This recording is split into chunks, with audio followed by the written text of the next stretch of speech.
Hello and welcome to Bounding Into Comics. My name is John Trent. I'm the founder and editor-in-chief at Bounding Into Comics. I'm joined by our associate editor, Spencer Bakuli. Yo. How's it going? Going well. Yourself, man? I'm doing well. Having a good week so far. Haven't been I'm gonna mute this. But yeah, I've probably been working a little bit too much. Probably need to cut back a little bit on that, spend more time with the family, but otherwise been doing pretty well. There's been lots of stuff happening in all we cover. Political world stuff is happening, like political crossover world is happening. Stuff, crazy stuff happening with Nicki Minaj. Everyone's talking about Nicki Minaj, like that's literally what everyone is talking about. I don't think. I mean, I think that's probably as much as we'll talk about that probably tonight. I think my laugh was probably all we needed to cover with it. Yeah, we do have a pretty big show tonight. We're going to be covering some, obviously, Hawkeye. This is a thumbnail with the black pill. The black pill bow. I was like, what do I do with the black pill? I was like, do I do the whole what's her name? I don't know. Kate Bishop. Just like make her a pill. Yeah, I thought about that. I was like, do I make Kate Bishop the pill, or do I just do the bow? Do I do the bow? And I was like, I'll just do the bow. So we'll do. So I feel like if you were like a Genshin boss or like a WoW boss, that would be your drop. Would be like, oh, I got the black pill bow from defeating Trent. Yeah. I'm an archer, huh? Yep. Ranged attacks. And then, that's in World of Warcraft. I never played I had a hunter, but they were mainly like a level 19 character that I used to just like own people in the in the starting areas. No, it was like Winter Gulch or something. I don't know, something Warsong Gulch. Oh, like yeah. Warsong Gulch. OCC was telling us don't overcomplicate it. I mean, I wasn't overcomplicating it. I just made her bow the black pill. I like the black pill bow. And then, so we're going to talk some Hawkeye. We're going to talk some God of War, as Raful Arvita is saying in the chat. We're going to talk Shawna Lynch's comments about James Bond and 007. And one of the things I probably didn't point out in the video that I did for that is that she literally tells you what Hollywood is doing, saying we are making movies that that we want to give the audience. Like Hollywood is like, we're basically saying we're making propaganda films is basically what she says. But we'll get into that a little bit later. And then what was the other thing? What do we got? And then, the Venom, Let There Be Carnage box office predictions. We'll see if we get to that. I did do an article on that. And then Odin did a great job in his video as well, kind of breaking that down. So we got a lot to talk about tonight, and then obviously we'll be riffing off the chat. If there's something that you guys want to talk about, questions that you have for us, we will obviously answer those and talk about those as well. Absolutely. So before we get into, we'll get into Hawkeye right away. Well, that'll be the first thing. Before we get into Hawkeye, let's say hey to the chat. What up, guys and gals? YouTube Me was here really early, and he said, I'm so glad to be here. I often have to work for a contract with a kiddo, and being part of the stream is really a release for me.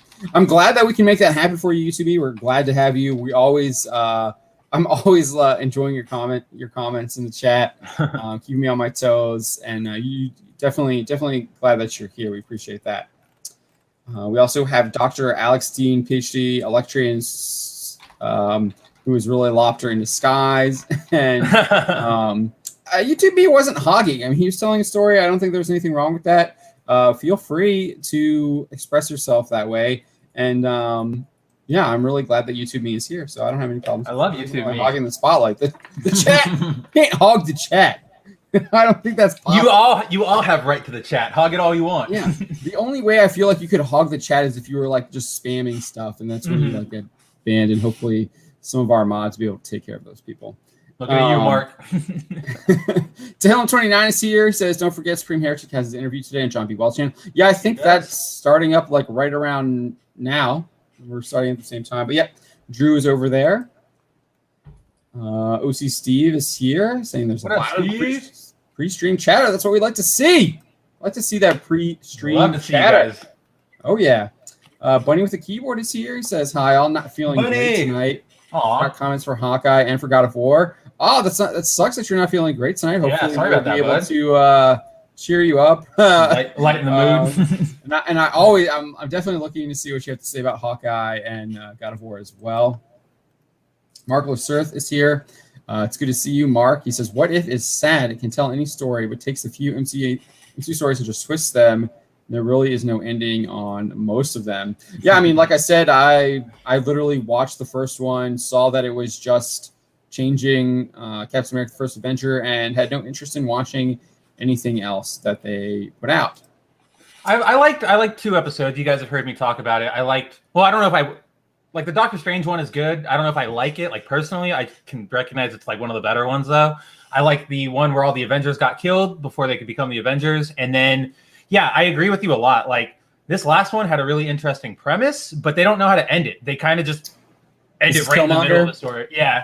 Killmonger saves Tony, ends up working for Stark, kind of pits the United States versus Wakanda in this big war. And that's kind of where it leaves off. It leaves off on America about to bomb the crap out of Wakanda, and then Pepper and Shuri are like, "Oh, hey, we can stop this," and then it just ends.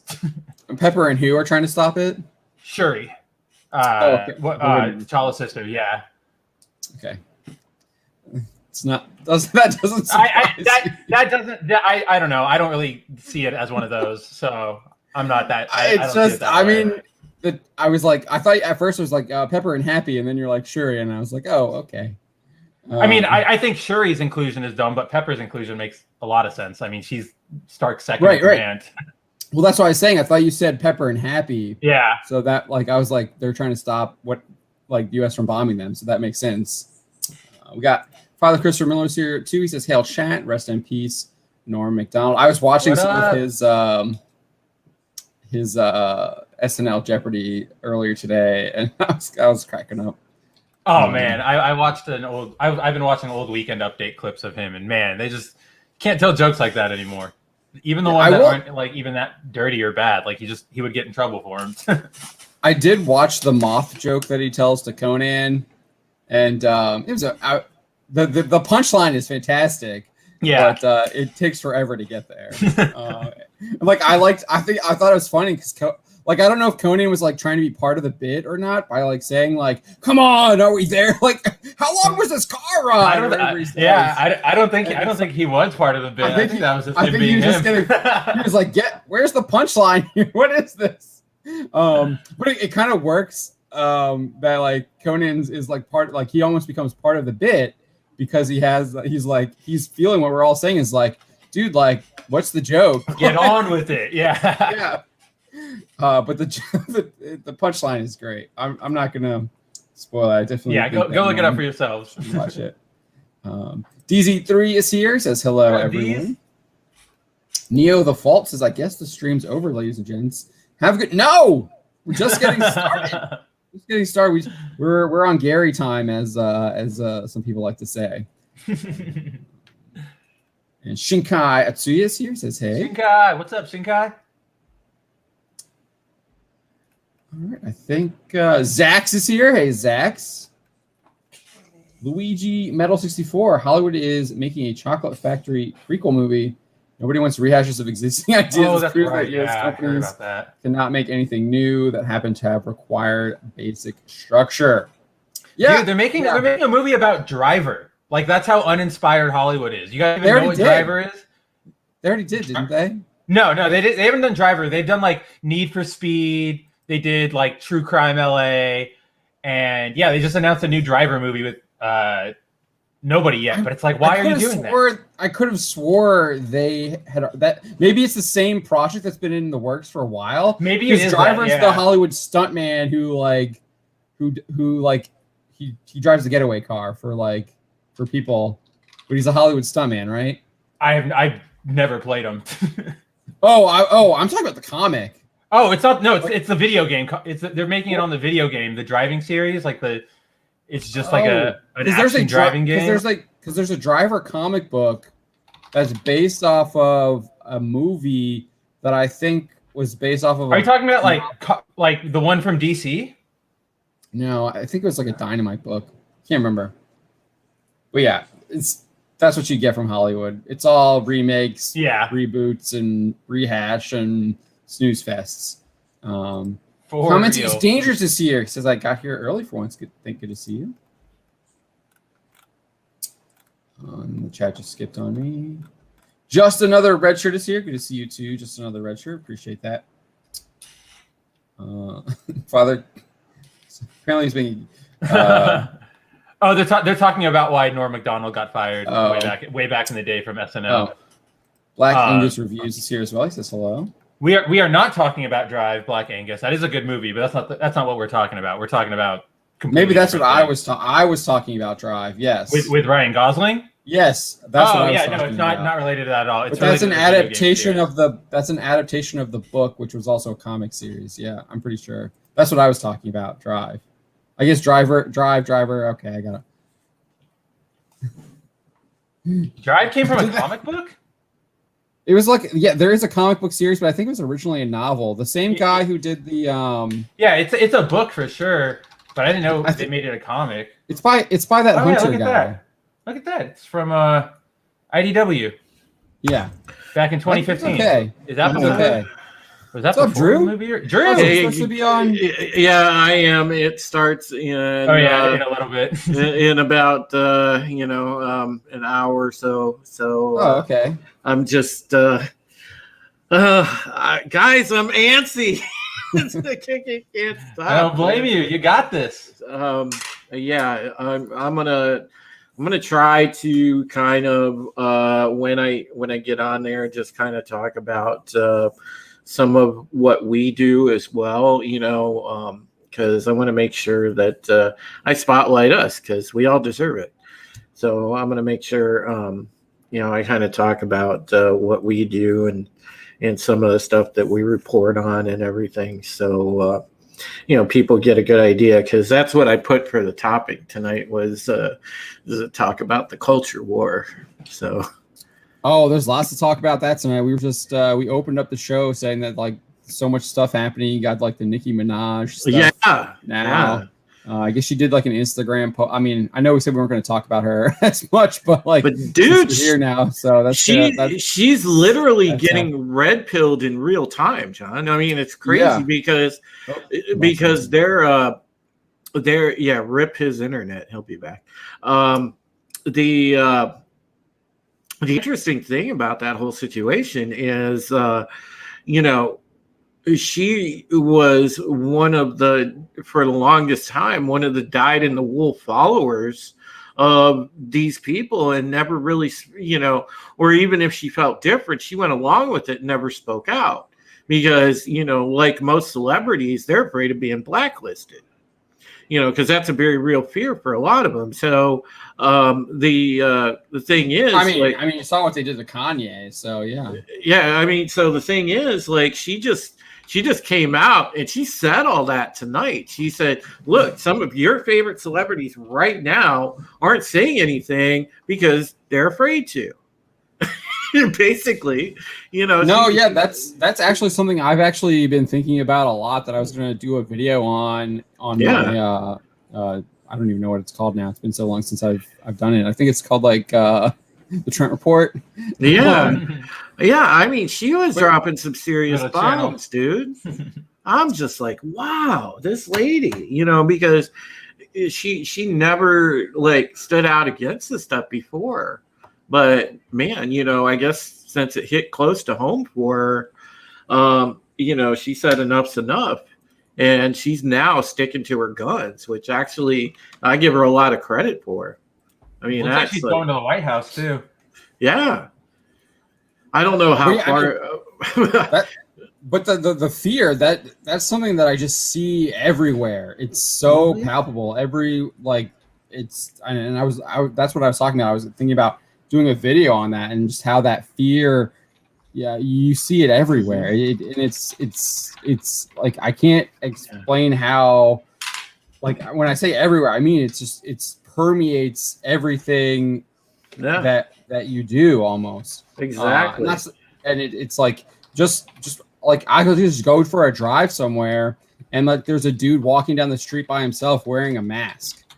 Dude, that's such that's what I'm saying. Like he's literally by himself. There's no one around him. Some of these people. It's like 85 degrees, 90 degrees, feels like a summer day here in Virginia, and the dude's just like walking down with wearing a mask over his face, and I'm just like, man, like are you not sweating? Like wearing that? Like it's hot. Like I'm like cranking the AC up in my car because I'm hot, just sitting in my car and I don't have anything on. And they just breathing hot air back at them. Yeah. Oh man, I know. But like stuff like that. Like you see stuff like that where like just people like that are just that fear is like it's part of their everyday lives now. Like you're just walking down the sidewalk wearing a mask because that fear is so ingrained in his head.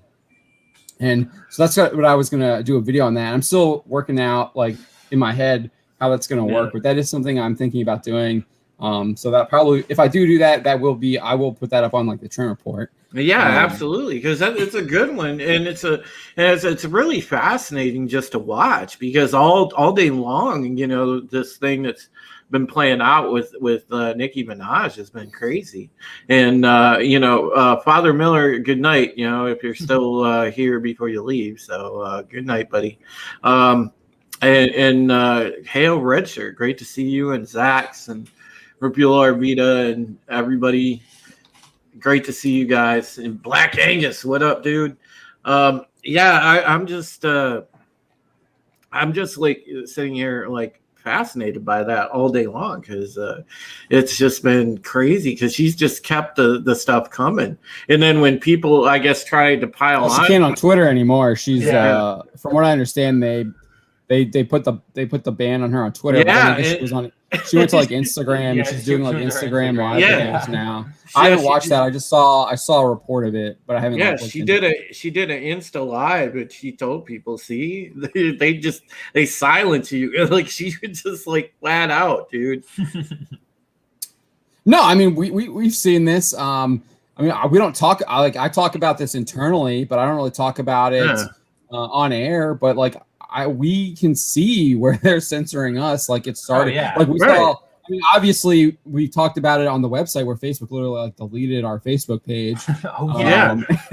And we've talked about stuff like that, and like people like have tried to like campaign to get us kicked off Twitter, and we'll like write about. We've written about that, so that we've talked about that stuff. But, like on the back end with Google, so like beginning in like January of this year, we were getting there's this thing called Google Discover, and if you have the Google app and you open the Google app, it gives you a recommended list of articles based off of your search history that you've used through Google or whatever.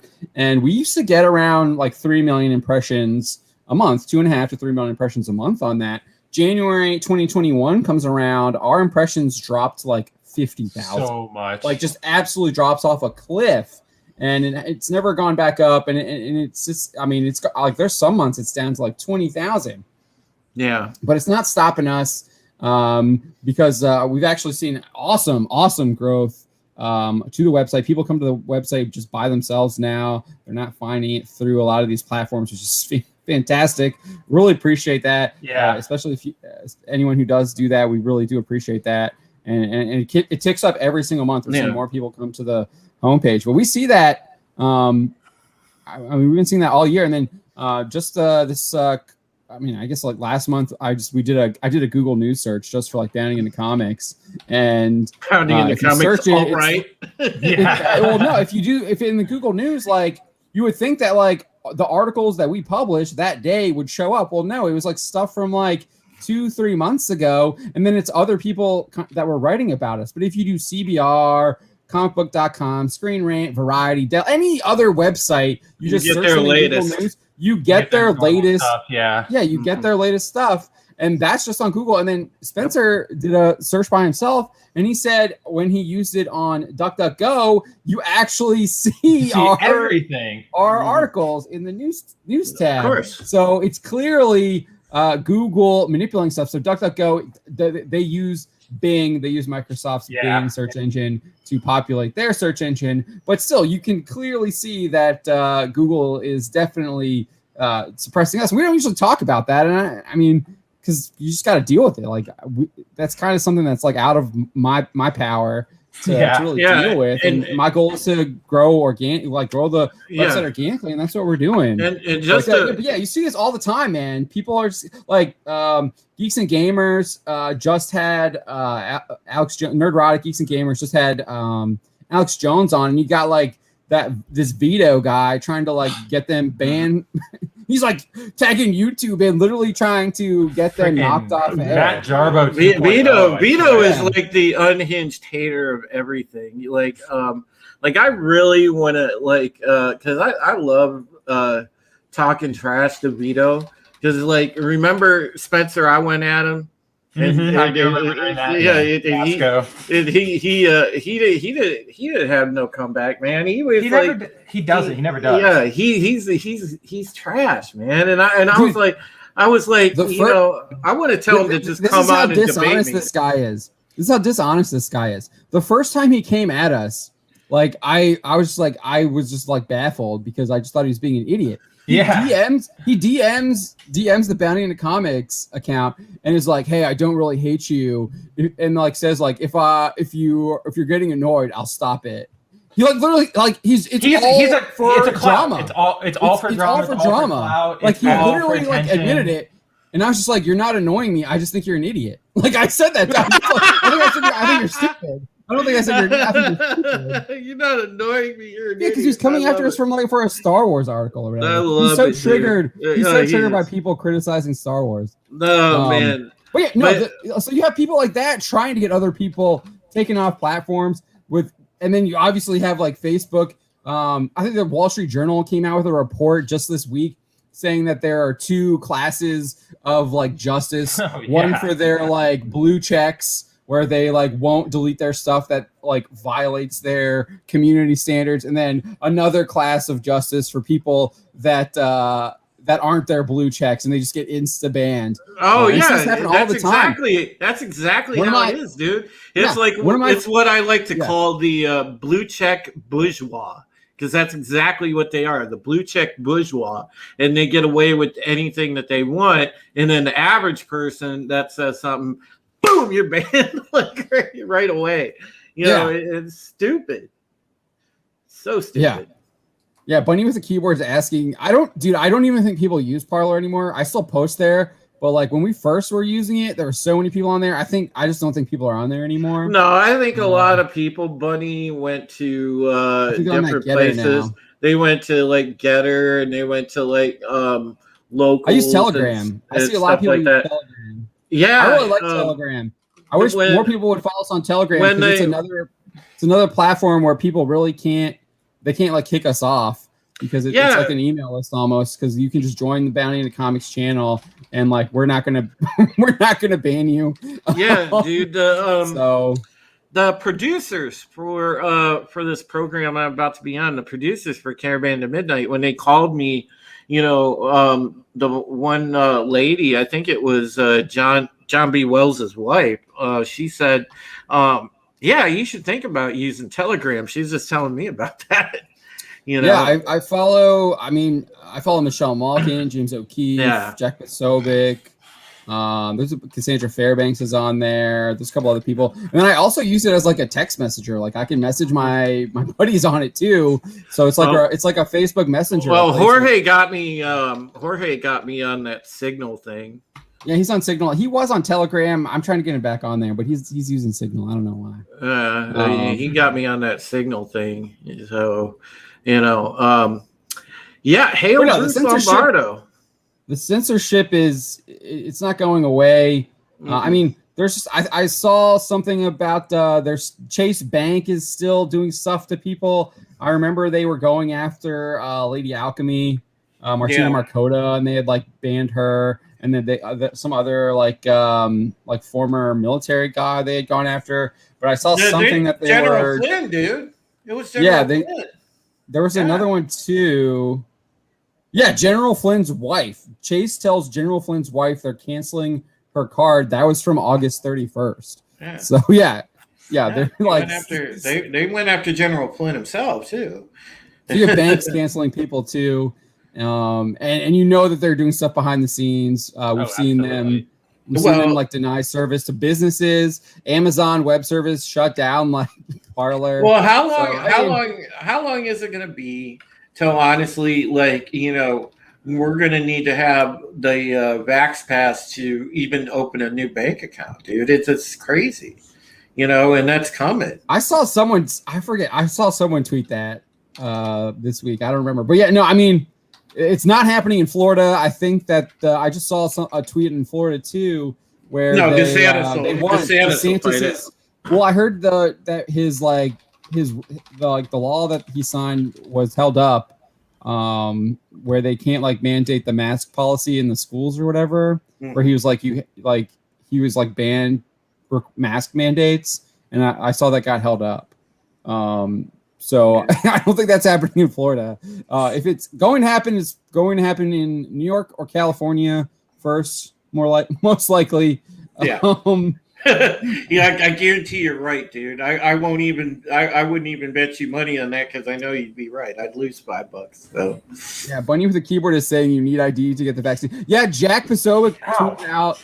He was like, it's a catch-22. They're saying that if they say that like they're going to require people to like have the vaccine. They're going to require a vaccine passport in order to vote, but then that means that's a voter ID law. Yeah. Yeah, I was like, thought that was funny. It's such hypocrisy, man. Yeah, it's crazy.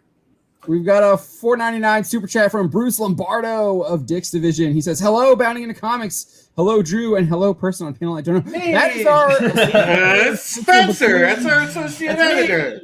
He's a Goomba. He's a good guy. Hey, probably read a bunch of his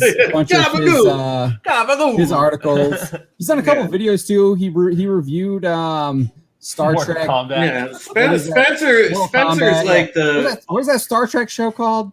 Lower Decks. Oh god, yeah. Oh god, yeah. The Spencer is like the resident weeb god. He's achieved like weeb god mode at this point.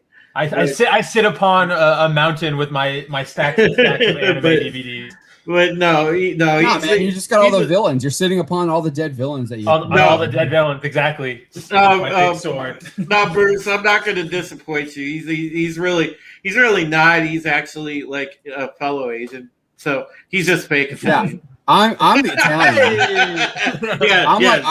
I'm the Italian. I'm like 5% Italian. My maternal grandmother was fresh off the her parents were fresh off the boat. Well, then Then you can explain why the Italian World Cup team wasn't so diverse, Sean. Okay, you got a problem. You need more diverse players. I mean, that was so dumb. They look pretty diverse to me. I'm pretty sure they had people from like southern Italy and northern Italy and central Italy all on the team. It was so dumb. I mean, they still won, so yeah.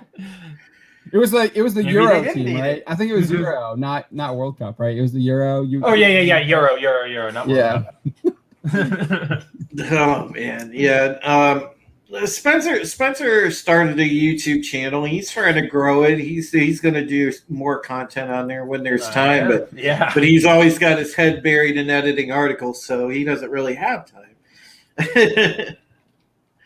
But yeah, you know. So I highly suggest sub to Spencer's channel, man. He's going to try and grow it, and he's got good content on there. He's got stuff nobody else has because he's like dedicated to reviewing different anime. He plays anime-based games.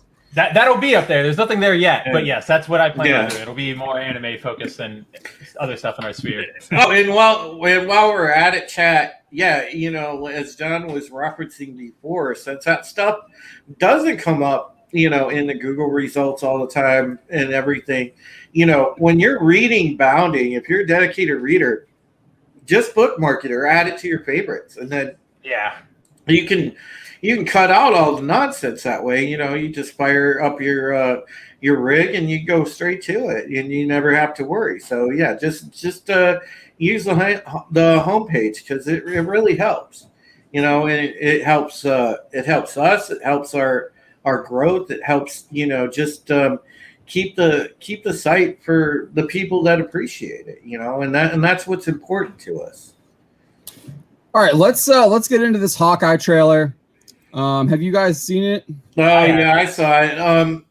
I actually, I didn't mind it, to be quite honest. So I didn't watch it until I saw everyone saying like, I saw Die Hard trending, and of course it's like, oh, it's Die Hard, and I'm just like, did these people watch Die Hard? Like, there's nothing on it. This is what they know about Die Hard. They know Yippee-Ki-Yay. Christmas. They know Christmas, and they know building with guns and explosion. That's all they know. They couldn't tell you who Hans Gruber is. They couldn't tell you who played Hans Gruber, even though it's freaking Alan Rickman who played Snape, who everybody loves. Yeah. Like, they don't engage. They never engage. Yeah, so I was just like, I saw that trending on Twitter, and then I went and watched the Hawkeye trailer, and I was just like, where do these people get Die Hard from? This is like, there's from the one shot of Hawkeye, like whatever, like zip lining out of the building. That's literally where they got it from, because it's the only like Die Hardy scene, and that's just because he's in a suit. Yes. But so again, like, it's not even Die Hardy. It's just like getting out of a building, and they go, oh, it's like Die Hard. I've seen Die Hard had a building.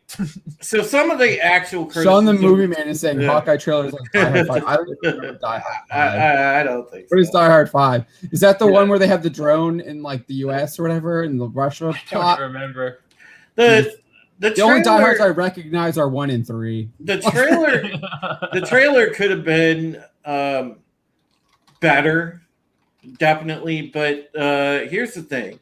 Okay, in the legitimate criticisms I've seen so far, there were people like kind of like worried that the movie's going to have too much Kate Bishop, and I'm like, I don't mind Kate Bishop, because Kate Bishop's an actual character. She's not, she was more of an organic character, and I don't think that they're trying to press her into like the latest feminist icon. I mean, she's just there. And to a large degree, the trailer didn't seem wokish to me.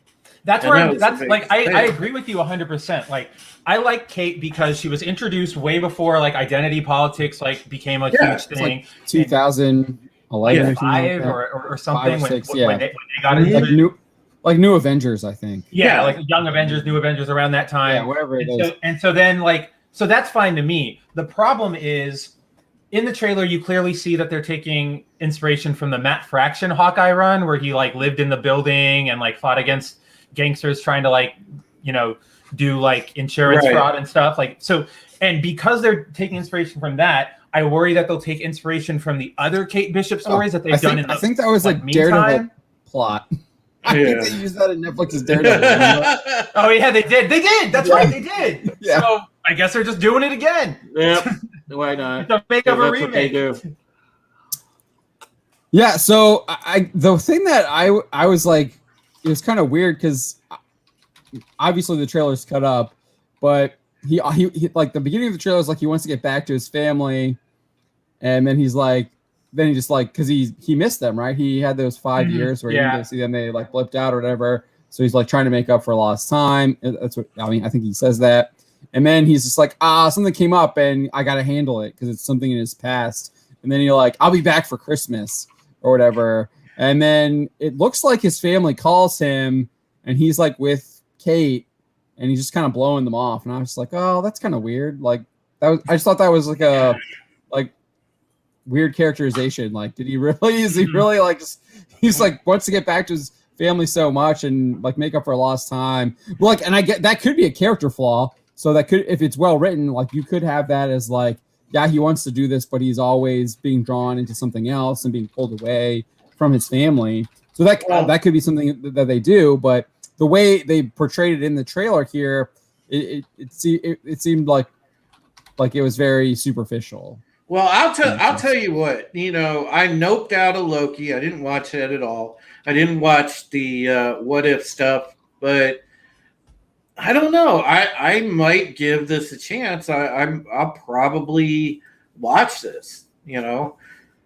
So I feel like I might be alone in this. I don't necessarily dislike Jeremy Renner's Hawkeye. I just don't care. Like, I don't know. He just doesn't have that big of a presence to me.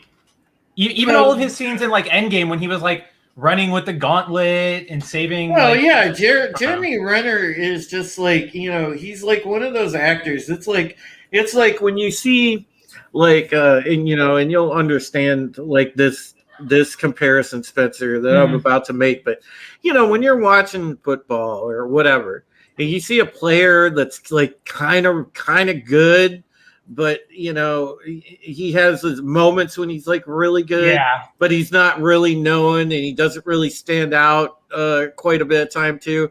And he's like one of those players that's like just a guy, right? Yeah, and that's how you feel like when you watch Jeremy Renner. That's actually really accurate. He's just a guy, I saw somebody on my Twitter tweeted like Marvel's really doubling down on the bet they made on a guy who had like a 6-month hot streak like 10 years ago. Dude, and I was like, yeah, that's really what they're doing. Like, because I like the Bourne movies, okay, and like when I watched the Bourne movie that had Jeremy Renner in it, it was like the same thing. Like, okay, this is an okay movie, but why does Jeremy Renner feel to me like just another guy? And that's that's how it always has been when I watch Jeremy Renner stuff. Casino says Renner is like Amendolia. Okay. Oh, Danny Amendola. Yeah, I can see that. Danny Amendola. He just pulls the most random Danny Amendola. Who's Danny Amendola? No, he's saying Amendolia. I don't know who's Amendolia. No, you got to pick a player that actually had a hot streak culture. Is that a football player? Yeah. I would say he's on the Texans now. I would say let's see. What's his name? Like? Danny Amendola. Yeah. He spelled his name wrong. Yeah. Okay. I would say that Renner is more like Wes Welker.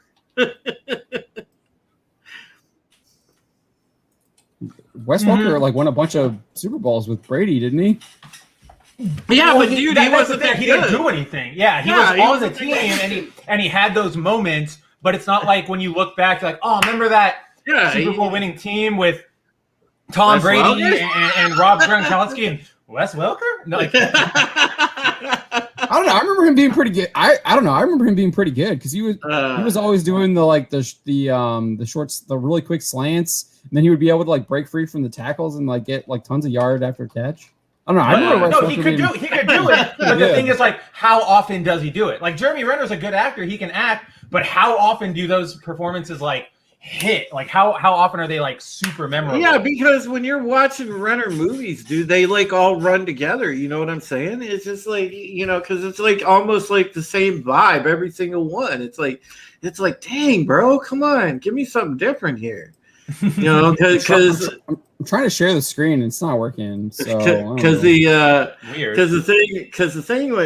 thing with Renner, like I said, I don't think that Bourne movie he was in was terrible, but it was just weird. Yeah. And then wasn't he in a Mission Impossible like the last one? Was that like the Bourne remake? Where he was like playing a. That was he was a Treadstone agent, whatever, and I didn't watch that one. Yeah, it wasn't. I have the trilogy. I didn't watch the. Yeah, I mean, honestly, John, it wasn't a terrible movie, but it was just like I said, you're just sitting there like, after you watch it because, he just, I don't know. There's just something about Jeremy Renner. I get it, but. I don't know. I'll still watch that Hawkeye show because I actually didn't mind the actress. Oh, I love Haley Steinfeld. That is playing Kate Bishop. I thought that from what the trailer showed, she had some pretty good reactions. It had, just some interesting bouncing back and forth with Renner, some nice interactions. So Chemistry, I'm like, okay, I'm gonna check it out. I'll see what I think about it. Because I like that scene. He's like, here, take this arrow. It's less dangerous. And she like shoots at something blows up. And she's like, that's the less dangerous arrow. I was talking to another buddy about that, and I'm just like, I don't know. I'm kind of just over the cornball humor. Of Marvel. It's just. Well, no, I'm kind of there with John. Like that scene was cringe to me. I didn't like that. You didn't like that? It's just one of those it reminded me like I guess for me I got a laugh out of it because it reminded me of like Dukes of Hazzard when the Duke boys had the explosive arrows and they blow stuff up with them. So that's what that took me back to. That's why I got a chuckle out of it. To me, that reminded me of the Harley Quinn trailer where they're like that part was actually funny in the Harley Quinn trailer because that's like Harley Quinn. Whereas like, I don't know, maybe my perception of Hawkeye is that he's like a more serious character. And then like even Kate Bishop, from what I've kind of skimmed of the comics, is that even her character is a little bit more serious. Nah, they're not super serious. They can be serious, but like I know Hawkeye's pretty lighthearted. Like he tries to keep things like what's the right word? Like upbeat, especially like when he was on like when he led the Thunderbolts and stuff. And then Kate can be serious. Like there's the whole plot with parents, but she's also one of the more like it almost like works for her because like her first appearance is when the Young Avengers get all of the gear from the Avengers Mansion, and she like goes and she like raids all the rooms and comes back with her like Mockingbird's gear and Hawkeye's gear and stuff, and everybody's like, what are you doing? Like, why are you suiting up? Like, you don't have powers because everybody else is already like in the costume and stuff. And she's like, oh, I guess you don't want your present then, Eli. And she gives him like the old school like Captain America shield. So like, I like her. Like she's a little more lightish hearted than the rest of the Young Avengers. Oh, Bunny. It's just that it's been overdone. Like that's the thing. It's like if everybody in Marvel acts like that, then what's the point in one more character? Bunny with the keyboard at 9:46. Hold on. Before we get to, I see Bunny's comment there, but let's before we get to that, like, yeah, I think you're right there with that. I think that if they're all doing that, then they all kind of blend together, and they're not distinct anymore. They don't have that, like, they're not different. There's nothing unique about them, and to me, it's just like, yeah, like I guess I'm already like I feel like I'm getting red. Like that kind of was like a bit of a red flag scene to me because it was just like just saw Loki and how they butchered his character. Like, are we gonna see like I don't know, turn Hawkeye like I don't know. Like it would be cool if you had Bishop be like that sort of like Marvel Joker, and then like Renner is like the straight man, right? But Marvel cannot help themselves. Right. Everybody is going like that's the problem. That's what I hate is that like Spider-Man's one of his big things is like I tell jokes and talk during fights because it annoys them and it keeps them off balance. And everybody in the Marvel universe always comments like, God, you're so annoying. Like Spider-Man, be quiet. Like end it. But now everybody does it. And so now it's like, why you still try to make the jokes about Spider-Man? You still try to, it just doesn't work anymore. Which is why they had to make Tony Jr.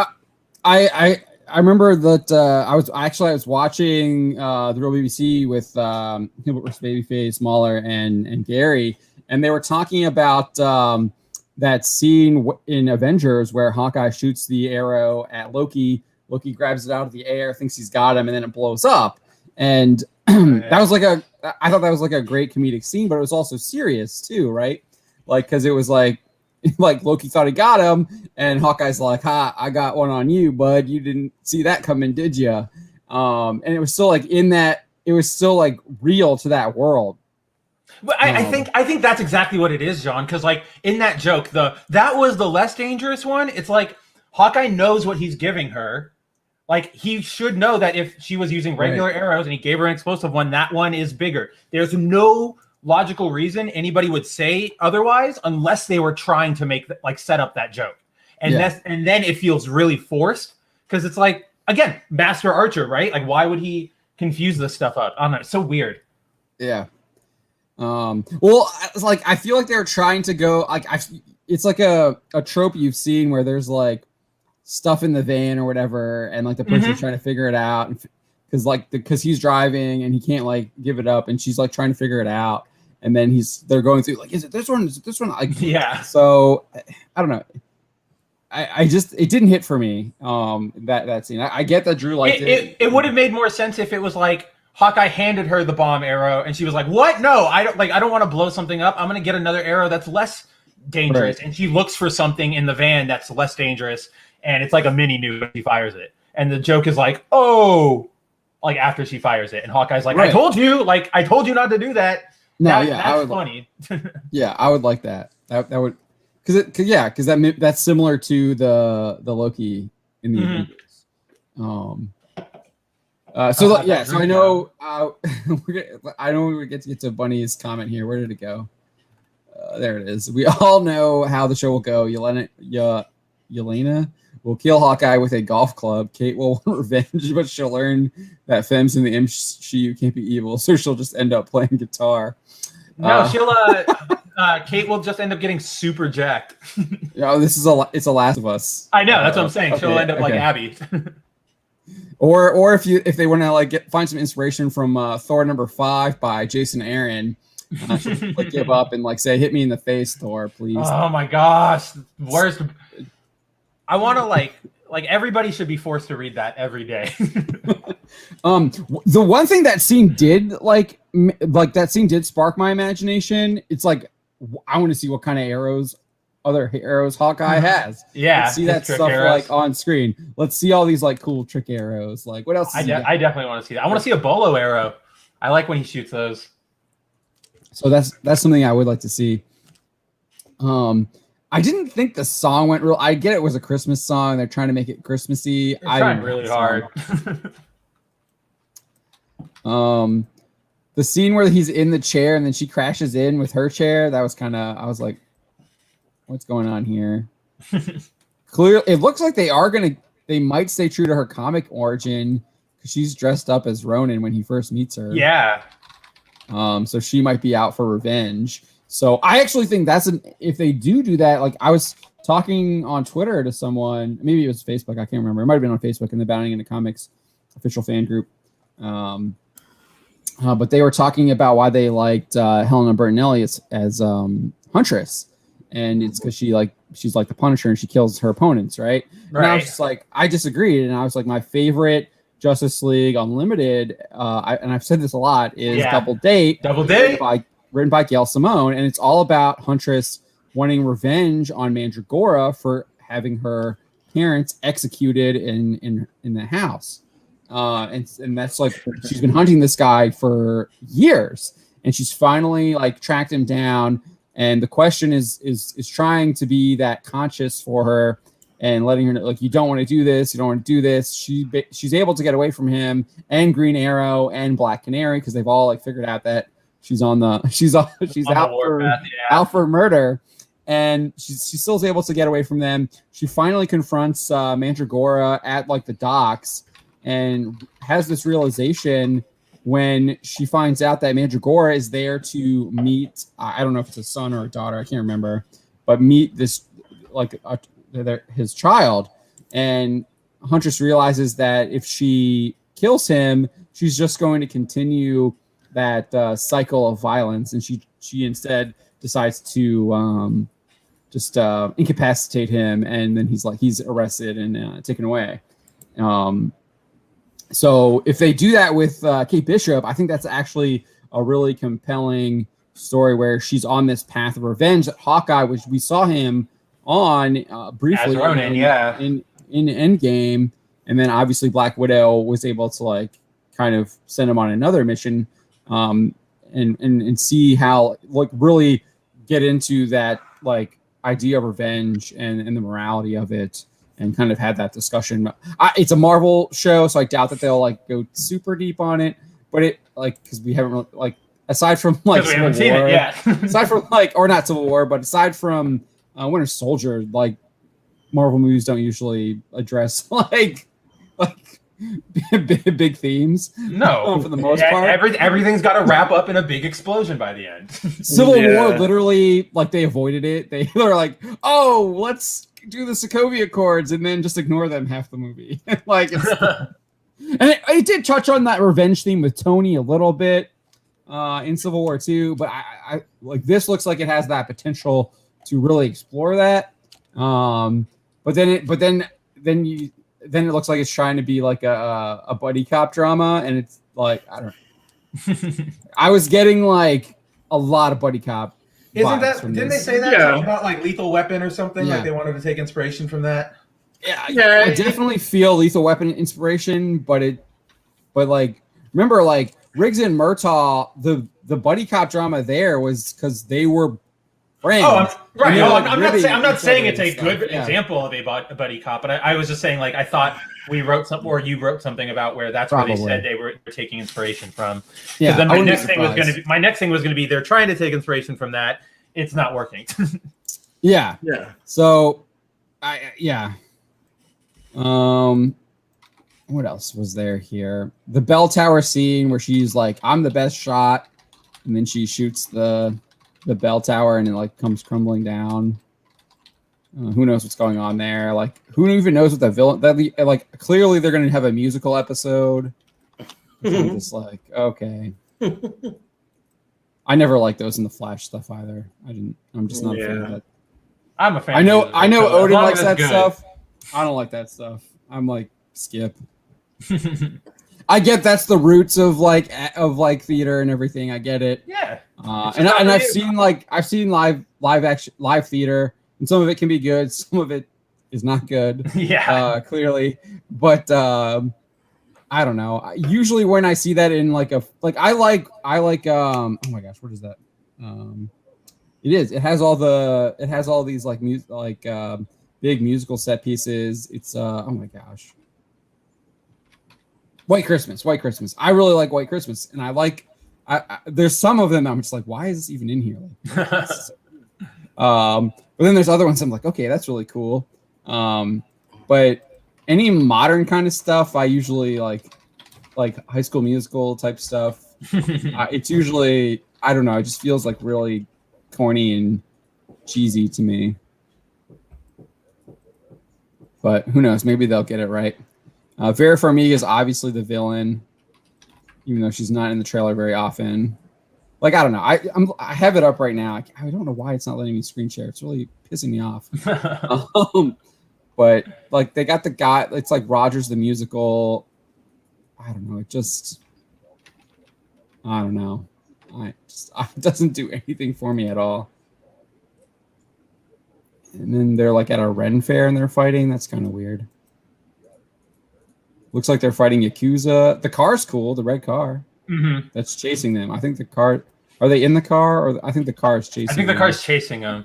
They're in like a black Camaro, maybe. Hard to tell. Oh no, it's like a Lincoln, maybe. Yeah, like a Lincoln Oldsmobile or something. Yeah, they're in like a big. And that's the thing. I kind of liked the like the shots of of all the action are way more exciting than the shots of like the plot. Yeah, I like that. Like, there's a van that says "Trust a Bro" on it. Yeah, that's the only van that gets blow up says "Trust a Bro." Really upset that this isn't letting me screen share. If one of you can screen share and can pull up the trailer. Yeah. You can pull up the one from our channel. All right. Well, the producer just sent me a message. They're going to be calling me any minute, so I'm probably going to have to bounce here, guys. But good luck, man. I will see you. It's really cool too because I just pulled up their YouTube channel, dude. They've got our link right on their page on the while the stream's going. Heck yes. Nice. So, get him over. All right, man. Go wow him, buddy. Have good luck. I said a prayer for you, so God is with you. I'm gonna represent us well. You guys know that for sure. So always. All right, gents. I will see you. All right, man. Good luck, man. Yep. Definitely excited to watch that after. What's that? I said definitely excited to watch that afterwards. Yeah, Vera Farmiga's at the 119. She's just drinking wine. She totally looks evil.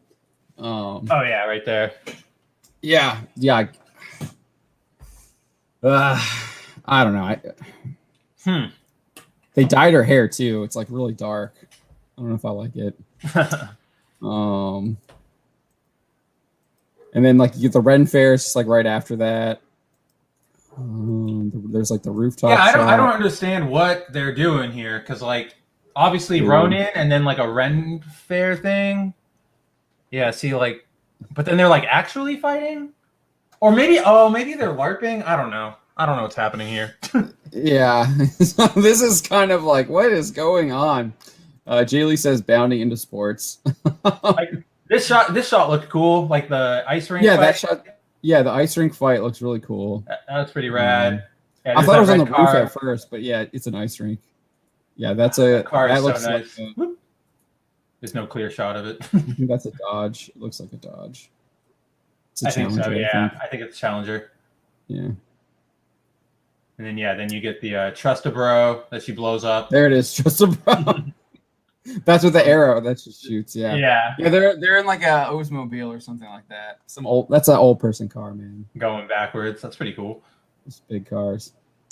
Yeah, then you get that's the other one, and you get that dumb face. Like, yeah. See, I think that's why it really turned me off. That's my problem. Like when I like the Matt Fraction stuff was a fine story. Like it's cool, but it made Hawkeye into this weird like man-child that he wasn't necessarily before. Like, right. Yes, he's one of the more lighthearted and maybe less serious Avengers because he was in a circus and he uses arrows and he knows that. But he was never like a loser. Like he was literally an Avenger forever, and then he went to like lead the Thunderbolts and all of this stuff. Was he with West Coast Avengers? And he was the one he was the leader of them. Yeah, he had the fling with Mockingbird, right? And he like calls her out for like murdering the Phantom Rider and stuff, like that whole like drama there. Yeah, like see, like Hawkeye is a serious dude. He can be serious. Right. The guy in Avengers Disassembled literally sacrifices himself by grabbing a robot Kree thing illusion from Wanda and like jumping into the air so it explodes away from the Avengers. Like, but then in the Fraction run, he's like this sort of like, oh, I'm a loser, bro. Oh, there's people here. Oh, but I'm still a loser, weird bro, man child. And it's like, I don't know. It's like they gave us like Dark Knight Returns Green Arrow. Yeah, depressed Green Arrow from like Dark Knight Returns. Yeah, before Batman comes to like give him a mission.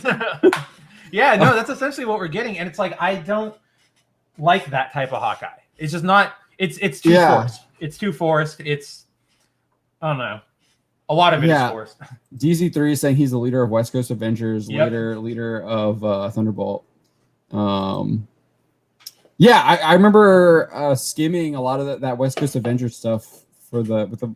I don't even know why I was doing it. I think it was like Scarlet Witch stuff, because she was with. I think she was with West Coast Avengers as well. Yeah. So yeah, I remember skimming that, reading a lot of it, and like I was kind of actually like, wow, like Hawkeye was actually like taking a leadership role, like calling out his like wife. Like that he was still in love with for like murdering a dude. Like, and it was just like that is ballsy. That's the thing. Like Hawkeye's one of those guys who's like he can be like relaxed and kind of like a fun guy, but then he knows when to buckle down. Like, yeah. Sean the Movie Man is saying who wants to bet Hawkeye's plot will be bad dad girl is the key to everything. Yeah. I don't know about bad dad. I think it'll be emphasis on good dad. I think that'll be the whole point. Well, I think to what Sean's saying there is kind of what I was talking about a little bit earlier. He like is leaving his family. Because obviously something comes up. Even though he said like he was trying to like make up for lost time. That doesn't matter to me. Yeah, I think that's a valid excuse. Obviously, if like these drug lords are coming out, and it looks like he's putting them in like. It looks like they're going into protective custody because it's in a I'm assuming they're probably like all the criminals are probably after Hawkeye, given what he was doing the last 8 years, Right, because they like realized that like you destroyed all of our people. Like we're gonna get we're coming for you, for you. So I don't know. I want to be optimistic, but I do get where Sean's coming from. Just kind of what we've seen so far with the Disney Plus TV shows. But the reason I hesitate with this show specifically is because everything we have seen throughout the MCU so far points to Hawkeye being a good dad. Like he's doing everything for his kids. He quits the Avengers for his kids. He makes the deal to get out of the raft for his kids and his wife and everything. And then you obviously have Kate Bishop, who clearly, like, what I think is going to happen is that Hawkeye will be the father figure to Kate, and that's how it's going to play out. And so, like, I don't think that'll be bad dad. I think that'll be good dad, showing, like, look at how Renner cares for other people, how he can act like a father to somebody who doesn't have one. Like, that's how I think that plot's going to evolve. And at least that's what I hope. Because I also have this feeling that because, like, I feel like nobody cares about Hawkeye. Like, it's like, you guys know what I mean. Like, people care about him, but like nobody cares about him. I feel like this almost might be one of those weird projects. Third wheel Avenger. Right. Because he's third wheel, I feel like this might be one of those projects where everybody at Marvel was like, it's third string. Give it to them. Like, just go do whatever. I don't really care what you do. Just do it. And so that's why you have things that look more fun. You have awesome card sketches. You have it's the Frank Miller effect going on Daredevil. Yes. That's exactly what it is. That's what making Daredevil like awesome. Yeah. I mean, because that book was dying, and then Frank Miller was like, I want to be on the worst book, and then so I can have the creative freedom to and do they were what I like, want. fine, go. We don't want it. Yeah, Daredevil. Daredevil's like is an icon, a Marvel icon now. All because of Frank. Bruce Lombardo, super chat for $1.99 says, Drew is so big. Obligatory biggest dicks comment. $1 an inch. Gotcha. So I feel like those are inside jokes from Comics Division's show that I don't get, or they're over my head, or I'm not in on the inside joke. Godzillionaire says, you think Hawkeye will lose an arm a la Green Arrow and Dark? No. I don't think that's happening. I just think that I don't even know what I was saying about that before. I was saying that we're like I was thinking. Oh no, he was talking more about like the story. Yeah.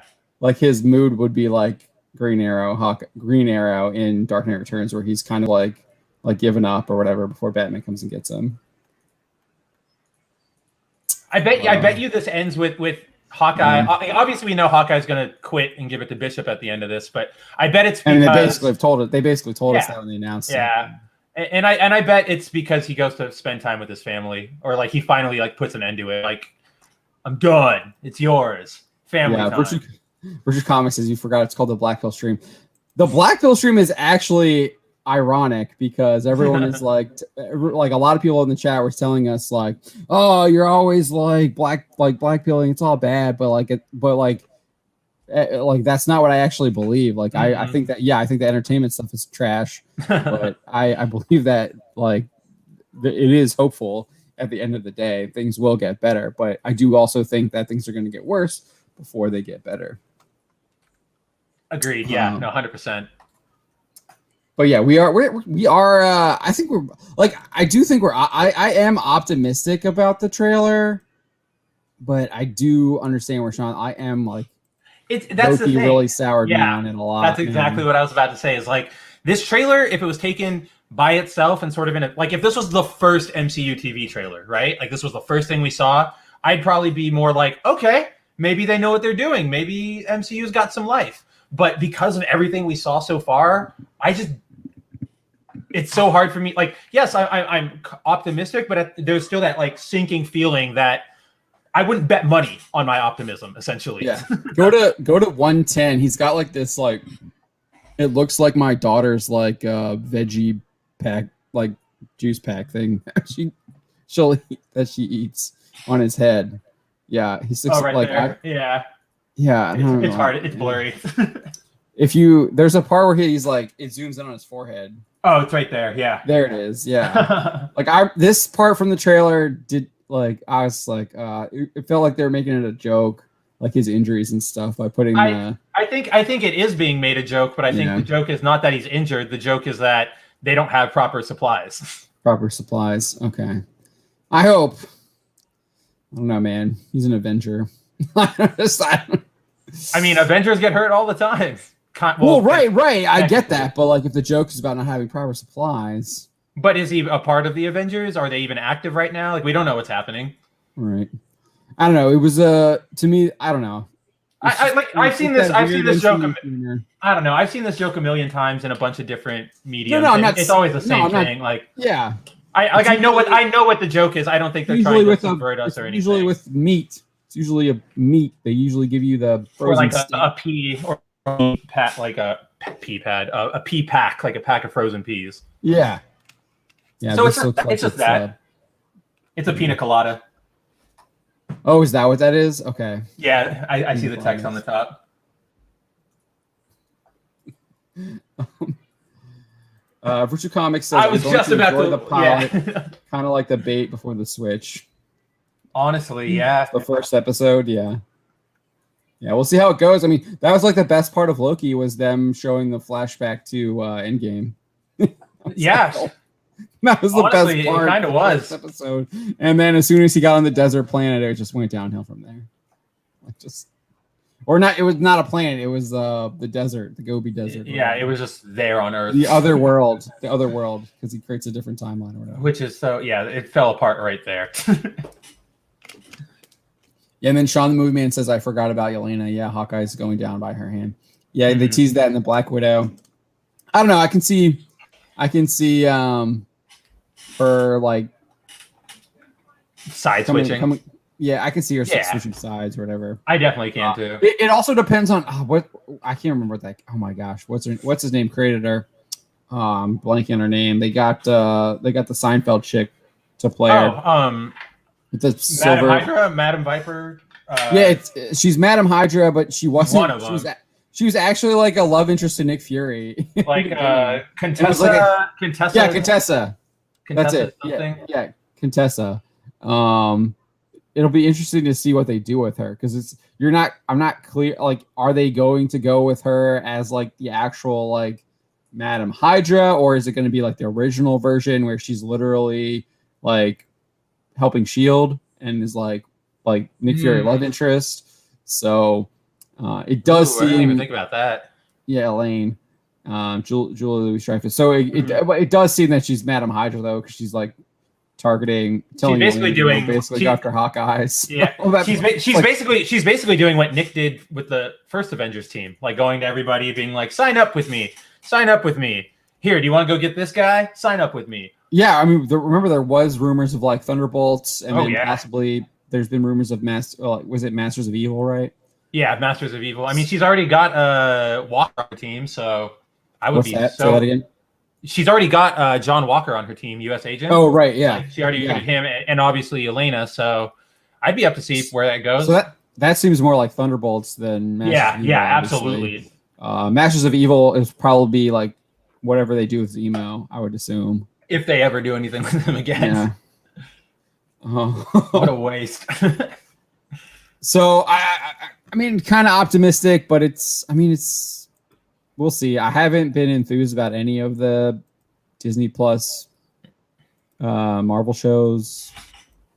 I haven't really been enthused about any of the Disney Plus shows that I've seen, like, because obviously Mandalorian, I think, has a lot. I forgot about Mando. Yeah. I was like, what other shows have they done? And it's like, duh, Mando.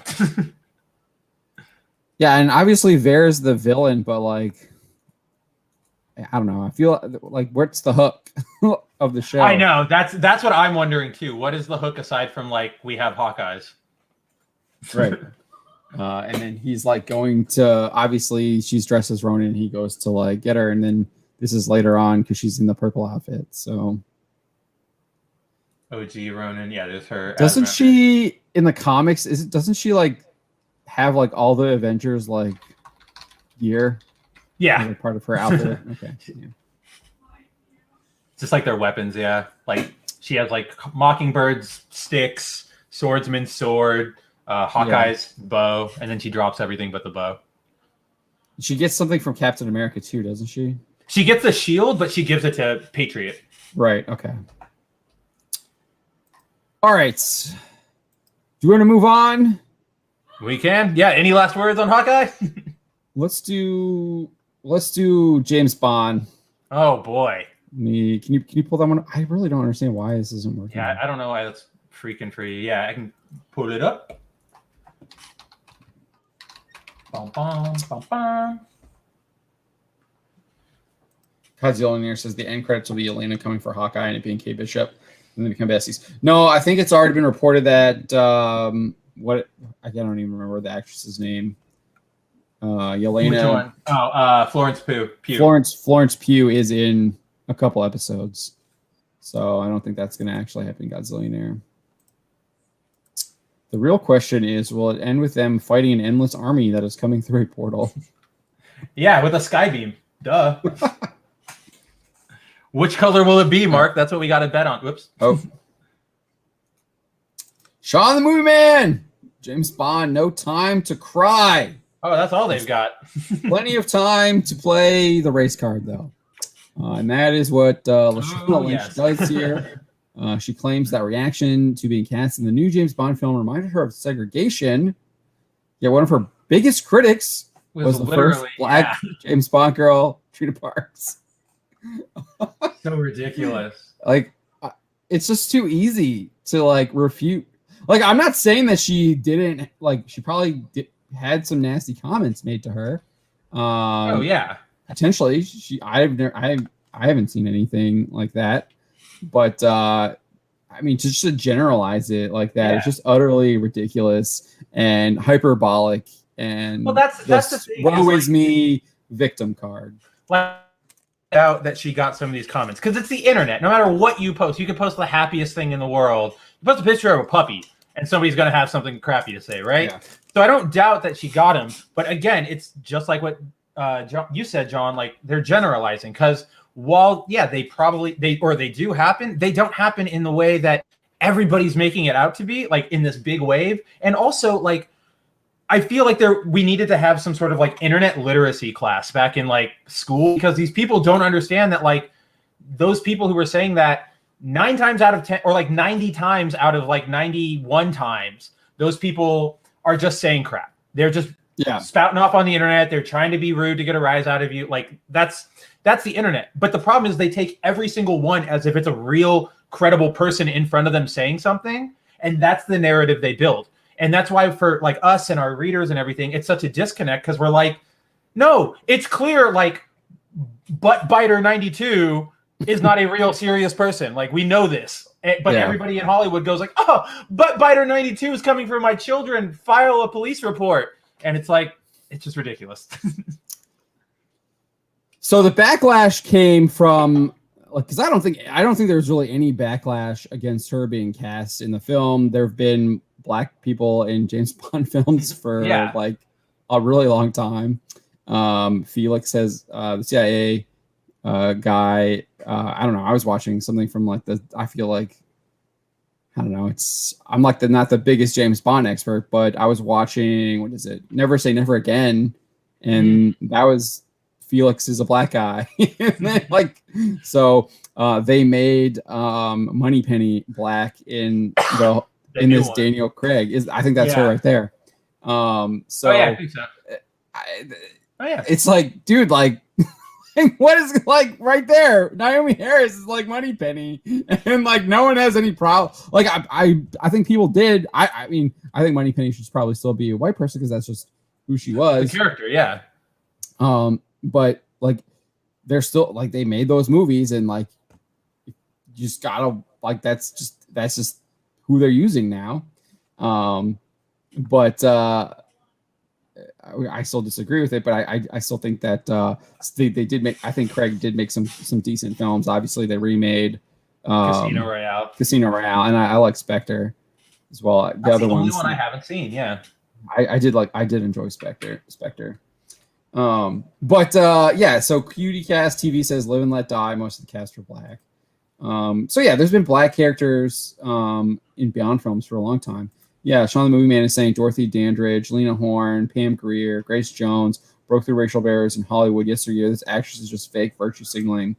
But it came about because Daily Mail reported that she was going to be 007, and there's a scene where she walks into into M's office, and he says, like, come in 007, and she walks in, and people are like, absolutely not. Like, James Bond is a white guy. It's like Scottish heritage with like dark hair and like blue eyes. Yeah, that's the way he's wearing. That's the way he's been on screen. Like, I include some there's some like old photos in here of Ian Fleming with Connery. I think they're in here. Maybe not. Maybe that's in the video that I did. Oh yeah, maybe it's in the video. I thought I put some. Yeah. It must be have been. I use them in the video instead of in the article. But yeah. So like Fleming was involved with the Connery films, clearly. And then we got this article. So it wasn't just the Daily Mail. Then it was seemingly confirmed that she was going to be 007 because there's this like Vanity Fair, or no, it's Harper's Bazaar article that did an interview with her, and they ran a headline that says Shawna Lynch on making history as the first Black female 007. That is their headline. And that's what they say in the article, yeah. Yeah, and then this person here in the can you blow it up a little bit? Can you make Yeah. Ursa Daily War, who wrote the article, says, today on a still Saturday morning in August, Lynch is doing precisely that, chatting to me warmly and directly about her latest and surely career-defining role in No Time to Die, the Bond franchise's 25th release, in which she stars as Nomi, the secret agent who inherits the 007 title, while Bond himself is in exile. So clearly, she's this is an interview she did. You know that it got approval, like from PR people, on what they were printing what they were printing on this. Especially because like this is not like a blog or a YouTuber. This is like Harper's Bazaar. You know, you have people from like, who is this? This is MGM, right? So that you have MGM people there, like waiting. Yeah. So like that's a huge revelation too. It's like this person is taking over as Bond. Yeah. So you have that, and like now she tells the Guardian, like, no, I'm not. She says like, I think he's right here. Yeah, right here. She tells the Guardian, no, you don't want me. Like, I'd just be like, right, so where do you start again? So then she kind of avoids it. But it's so weird. I don't. It's weird that you would do an interview for Harper's Bazaar where they like claim that you're 007, and now you're saying that you're not. So, maybe they rewrote it or something. Maybe, but like possible. Like I had to scroll up to the Harper's Bazaar thing because like she even said like she talks in the affirmative as if she like this is fact. Like right. If it were another Black woman cast in the role, it would have been the same conversation. She would have got the same attacks, the same abuse. I just have to remind myself the conversation is happening and that I'm part of something that will be very, very revolutionary. Right. That sounds like she's saying, yeah, I am 007. Right. Like because if she thinks just her being a 00 agent is revolutionary, like Moneypenny was literally in the field in Casino Royale, I believe, like the first scene, right? She's like shooting she's like is using a sniper rifle, right? Yeah. That's Casino Royale. So yeah, Sean the Movie Man is saying bait and switch. I 100% agree. Previous comments here totally seem to be that. We saw in the trailer that Bond is like sitting backseat in the plane. She's flying the plane. She's doing like all the stuff that Bond should be doing. But yeah, so I think this is I think they're just trying to get people in theaters to see this now. Like, oh no, it's really a James Bond film. We're gonna see James Bond. Yeah. No, we mean it. We mean it. Come back to the theaters, please. It's James Bond. In the first Craig film, Moneypenny shoots him. I don't remember that. I like how I don't know her role, but she's like behind Bond, and you can only really see like her hair. Yeah, I agree here. DZ3. Give her a different number. No one will associate with her. Yeah, like Halle Berry was like the American. What was her name? She had like a Jinx. It was Jinx. Well, that Jinx, was her like her code name. That was her code name. So she had a code like she was obviously an American. Like just give her another 00 number. Like Sean Bean, he was like 008, right? Yeah. Or what about So- Tomorrow Never Dies? Wasn't he going up against like 009 or something? Like didn't he turn traitor? Wasn't that the whole point? Isn't that Sean Bean? Was Sean Bean 009, right? Isn't he the I think villain? so. I can't remember. Yeah. He was 008 or 009. I can't remember. But that was I think that was GoldenEye. Because that was wasn't he in the big I think yes, I think you're dish? right. I think yeah, it's GoldenEye. You're right. He was 006. 006, okay. But yeah, same thing. He was a different 00. Yeah, that's what we were getting at. Yeah. And like I agree, but you could just give her another 00 because 007 is James Bond. The two are synonymous. Like it's not just like it's not like a mantle It's that the passes. Thor thing. It's again. it's like I get that Dick Grayson can be in the Batman suit, but he's not Bruce Wayne. He's not, and Batman is Bruce Wayne. Like even when Dick Grayson or anyone else is in the Batman suit, they're still not Batman because they're not Bruce Wayne. And everybody like knows it, and like it's like always like a common and theme in those things. And even Dick like putting on the suit, he's like, I know I'm not trying to be Bruce. Like I am Batman, but I'm not him. I have to do this my own way, a different way. And he's not going there going like, hey, Superman, I'm Batman now. Listen to me. Like I'm revolutionary because Batman's young now or whatever. Like it's dumb. And in the movies and in the books, there are other 00s that are referenced. Like obviously you have 6, but I remember in World Is Not Enough, they talked about a 009. Like I think that's where I was getting it from because like they mentioned a 009. So it's just like, yeah, give her a different number, just any other number. Yeah. But if you scroll up, let's go through. There's this one part that so here I like right here. This is where I think that a lot of people, like even me, I didn't highlight this enough in the video I did earlier this week. But she says, we are in a place and time where the industry is not just giving audiences what it thinks the audience wants. They're actually giving the audience what they want to give the audience.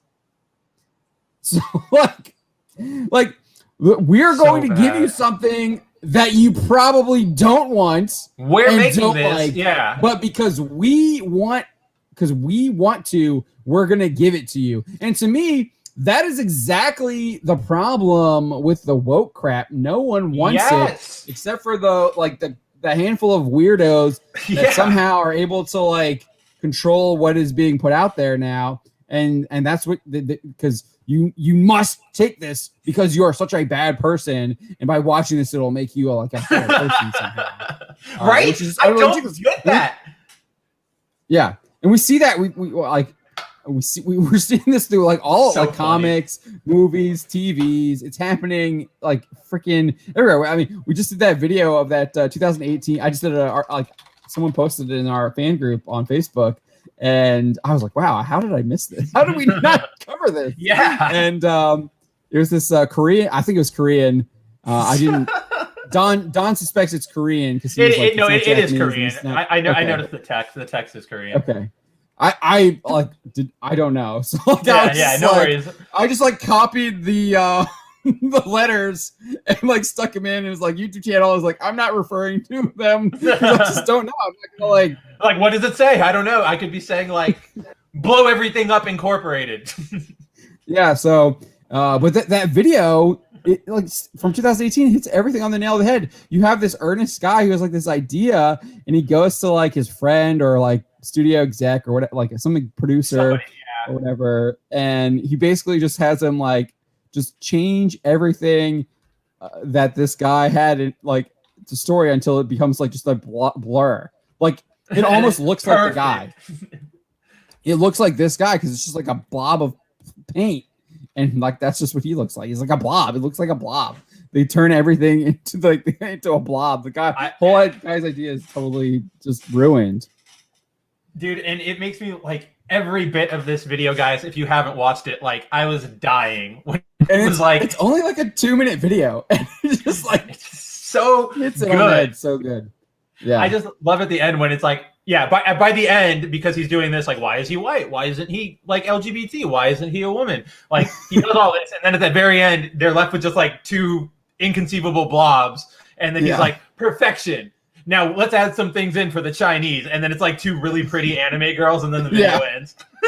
No. And then he's like, now I gotta market it. Yeah, he goes for Twitter. It's a virtue signal on Twitter, yeah, and then it ends. Yeah. So good. It's so good. But like she's telling, like, that's so telling to me of what she said of the Hollywood thought of, like, even AAA video game thought. I had to like reread it because I was like, I feel like I'm reading this wrong. She cannot just be saying this. No, so like when I was recording this, when I first recorded my video, I read it wrong, and then I was like, that's not like, because I was editing it, I was editing the video, and like how I had like responded to it was like, oh no, I'm reading it wrong. That's not what she's saying. It's way worse. What she's saying is way worse than like how I reacted to it, because I think I read it. Like originally when I read it, I was like, she's saying that we're in a place in time where the industry is not just giving audiences what it thinks hold on. Yep. Oh, you were there. You're on. Oh, sorry. I was looking at the picture. We are in a place in time where the industry is not just giving audiences what it thinks the audience wants. So I read that part right. And then I said they're actually giving the audience what I thought they said. They're giving the audience what they want, what they want. Like, so I read it as like what they want to give what the audience wants.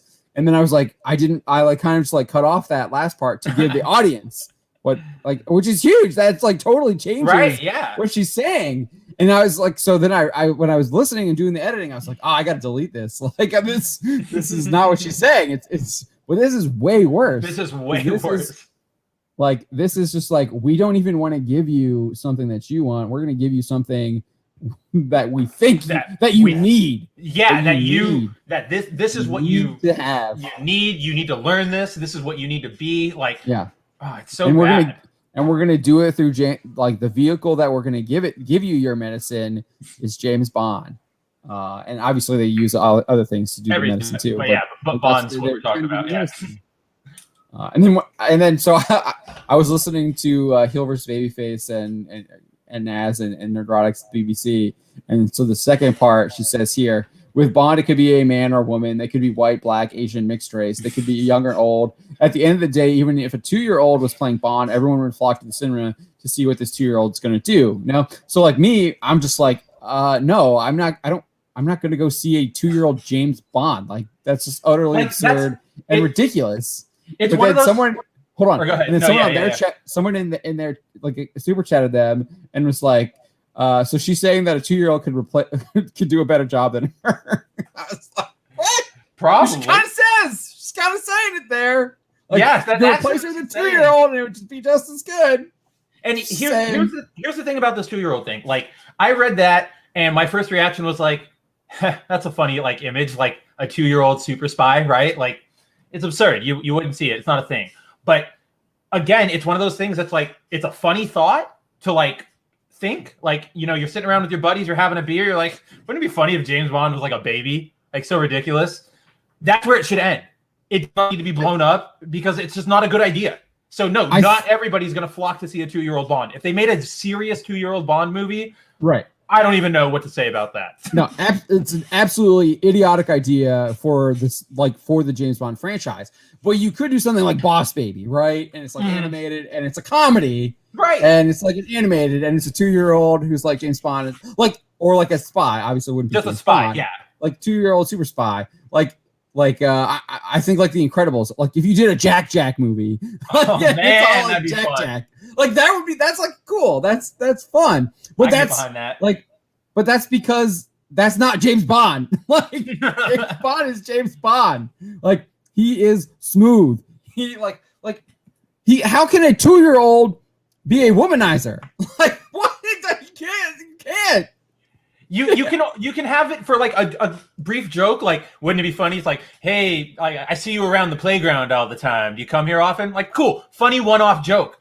I don't know how you expand it because it's not a really good idea. Again, it's that 1 second right. That's funny in an animated like spoof. Yeah. Of James Bond. It's not funny in like something that's trying to be a serious like James Bond film. Like, can you imagine a 2-year-old trying to use any of like the pen in GoldenEye? Like Can you imagine that? Like, my daughter is 1. Obviously, she'll like be a lot They would more put it in her like, mouth and just functional at 2, but still, like, you're still in that like learning phase, that development phase. Like, you're gonna like, what does this actually do? How like she blow herself up?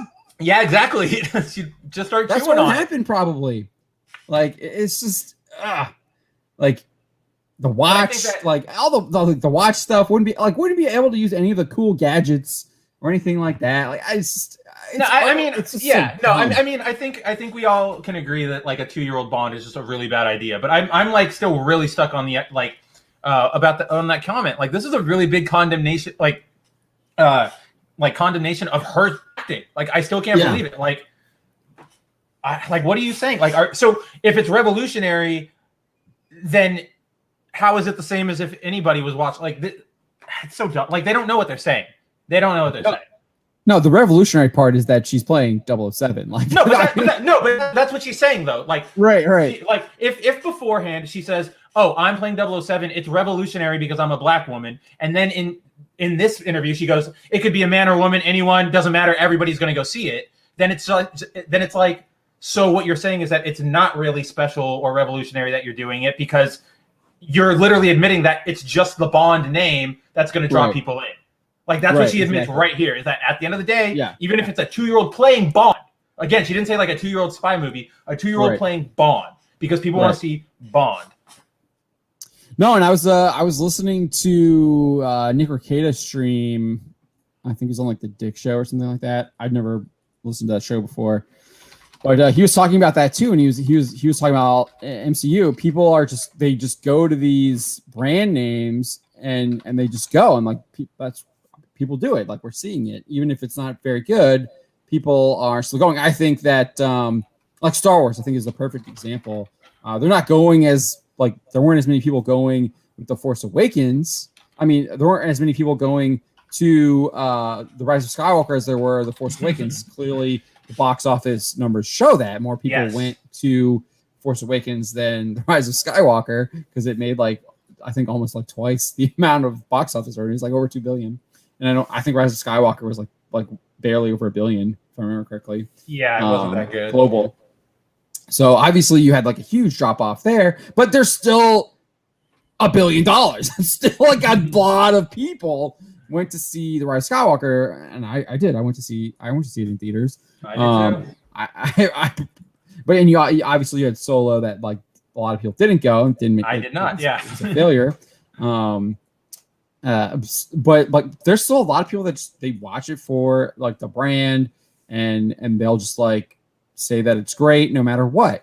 Like, doesn't matter how bad it is or it's that the stands. That's what they are. It's the stands. Yeah. I'll go back to Game of Thrones. I remember saying how like trash Game of Thrones was after the Battle of Winterfell and had nothing to do with that you couldn't see it, which I didn't even like. That's its own problem. But I just was like, this is like not true to the rest of the story that you've shown us in Game of Thrones. The people that are being pushed up against the wall by the White Walkers would have been butchered. They would be dead. Like people, that's what would have happened in the real Game of Thrones. These people would have died. And it wasn't happening. You have like the what's his name, the knight, whatever, who's always pining over Daenerys, literally goes into a charge with the Dothraki. They all get completely wiped out. Somehow he didn't. He was literally part of like a suicide charge against the White Walkers. He survives and is able to like stand there and like fight off the other White Walkers with the I think like she fell off the dragon or whatever.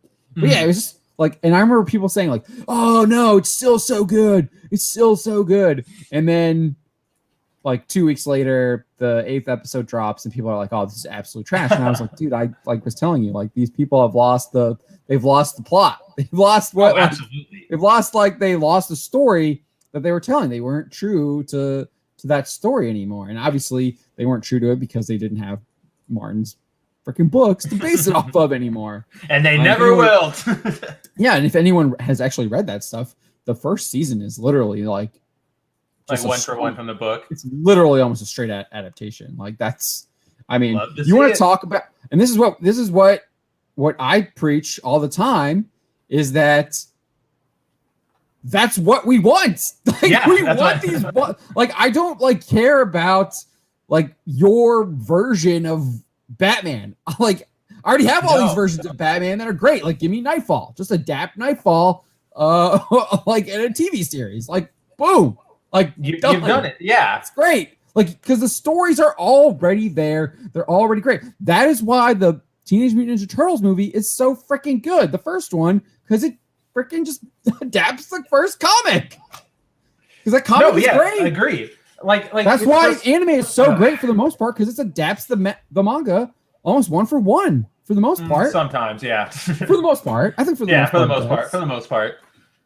Like obviously, there's things where you might have to like tweak it a little bit, but because it's different mediums. But for the most part, right? No, I mean, yes, yeah. Like that's why Casino Royale was good too. I mean, I never read any of the Ian Fleming books. I've skimmed some of the book, and it seems pretty. It lines up pretty well. I mean, obviously, they made some changes and stuff like that, but. But yeah, this stuff is just—it's infuriating. Like this and the Simu Liu guy, this infuriate me. Stuff like this. Simu Liu is like, always eternally a jerk. Scott from Texas says, just about anything that is hyped up, I avoid. Only time I changed my opinion was Lord of the Rings. Yeah, my wife and I are actually, we just finished up. For my birthday, I got the Blu-ray extended edition of the whole trilogy. And we just wrapped up Fellowship of the Ring, 2 discs. Fellowship of the Ring, 2 discs. And we're going to start... we would have started Two Towers tonight, but obviously it's live streaming here. So we're going to probably start that tomorrow. So we're watching all of the Lord of the Rings. And like, I was actually, this was something I was thinking about maybe doing an article on, but I totally going off on a tangent here. But I was just thinking about how like heroic Boromir's story is at the end of Fellowship of the Ring. Like he has so much character growth in like the last like 20 minutes of Fellowship. Yeah. That he's in. It's just so powerful. Like he goes from like chasing down Frodo to get the ring, like trying to steal it from him. Frodo obviously puts the ring on, goes invisible, and is able to like escape. But he goes from that to realizing that what he was doing was so wrong. He has this like, you can see it, like Sean Bean's acting is absolutely phenomenal. Oh yeah, of course. He just realizes just what he did was so phenomenally wrong. And then not only does he realize that it's wrong, but then he goes to defend Merry and Pippin. Oh my gosh, what's the Pippin? Yeah. In the woods when they were like as a distraction to get Frodo, so Frodo could like go the other way, and he's defending there, and he's like taking all the arrows, and then Aragorn comes in, kills the Uruk-hai leader, and then Boromir literally like confesses his sins to Aragorn. He's like, I tried to steal it from him. You were a better person than me. Like I asked for forgiveness, and then like Aragorn like clearly like gives him that forgiveness, and then you see that like all, that joy, obviously he's dying, but you see that joy that he has, like knowing that, and then he says like, my king, you are my king. Like there's this line that he's like, I used it in the GIF that I shared yesterday on the Twitter. Yeah, and he says that, and it's just like, dude, it just like gets to you, man. It's like, holy crap, like this guy went from like being almost like he was like had fallen. He was a fallen person to recognizing his failing, seeking forgiveness for it, and then finding that redemption. And it's just like, wow, like just absolutely phenomenal. It's such a great moment, and I'm just like, man, like you don't see that. You don't see that. You don't see character moments like that in Western developed stuff anymore. Not anymore. Definitely not anymore. So, but yeah, I do. If you have time to watch Fellowship, definitely recommend watching it. And then that Boromir scene is great. Bunny with the keyboard says if Hawkeye goes out like Boromir, it'd at least be something. But I expect him to just get Joeled. I don't expect him to die. I really don't. I don't know. We'll see. I don't think he's going to die either. I think he's just going to go back to his family. I think I feel like that. Sean the Movie Man 71 says Lord of the Rings trilogy. Damn, I miss when films were moving, epic, and fantastic. Now movies are SJW poo. Well, I mean, I actually learned about this through all the what is that? The OneRing.net hubbub that was happening like a month ago or whatever. A was couple still months going ago. on. But the OneRing.net actually like exposed the plan that Arwen was going to show up at like the two towers and was like fighting with a sword and stuff, and just how like utterly ridiculous that was. And they had like set photos of her like on the scene at the Battle of Helm's Deep, like fighting, and they exposed that, and like they changed it. Like she wasn't in that. Like that would have been. I'm so glad they did that because it's absolutely horrible decision to do that. But yeah, I mean, so like fortunately people were like, nah, man, you can't do this. This is crap. And again, it goes back to the point of like, stick to the source material. Right. That's what people want. People want they want what they loved already, just in a different medium. Like they want to see the stories they've grown up with, that they got familiar with, brought to like life, essentially. Like right. Yeah. Like they don't want a different version. They don't want to. Again, it's like I don't want to walk into a movie theater being told, oh, you're getting a Spider-Man movie, and then I get an Iron Man movie. Like that's what sucks. Like, right. No, I don't want that. Yeah, I don't want that. I want the Spider-Man story that you promised me. Yeah, another good example is the Harry Potter films. Like as much as like you might not like Harry Potter, people like I don't know. I was addicted to Harry Potter when I was a kid. Like recess would happen, and I would have my Harry Potter book, and I'd be reading it on the curb. And just not playing because I was just like, I gotta finish. I gotta find out what happens. Like, I grew up with Harry Potter. That was one of the books that I read, and the movies I think do a pretty good job of adapting it pretty much one for one. Yeah. They're fantastically like adapting. If anything, the biggest complaint is the Dumbledore they originally cast died. Right. And like it's hard for you to like the casting was great on that, but so like good. what can you do? CG. Yeah. Nerdigan says, I hate the Harry Potter movies. They ruin the source material. Book 4 is the worst. I mean, I think they're pretty. Yeah, see, like I'm gonna have to disagree there. Yeah, I'd love to hear what exactly how do you think they ruin the source material? Harry Potter. While you're hopefully Nerdigans will give us a response because I am interested in what you have to say there. I was always sad that they never got to that the what is that chronicle called? The Narnia Chronicle books. Like they didn't finish it. Yeah. Yeah, because that last battle and it is like so. The book makes it sound so crazy epic. In which one? Whatever the very last fight is, where Aslan assembles everybody and they just have the all-out war. Oh, they have that in the first one, the Chronicles, the first Lion, Witch, and the Wardrobe.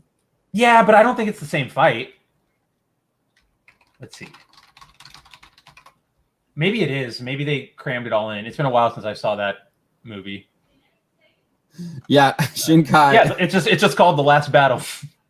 Oh, that's the that's the book. I need to go back and read those. Very last one. I read The Lion, the Witch, and the Wardrobe. I read Prince Caspian because that's the one they go into the painting with the boat, right? Yeah. I think whatever the one they go into the boat. I read that one. I don't think I finished them all. I probably need to go back and read all of them. C.S. Lewis. That last book is so good. I mean, yeah, they're all really good. I'll agree with you. I agree with you on that, Nerdigans. The Quidditch stuff was cut out. Yeah. But I mean, like they cut stuff out, but like they didn't like, I don't know. I get where you're coming from, but the stuff that isn't it, that stuff is all in the book too. It's not like they added new stuff or changed things around.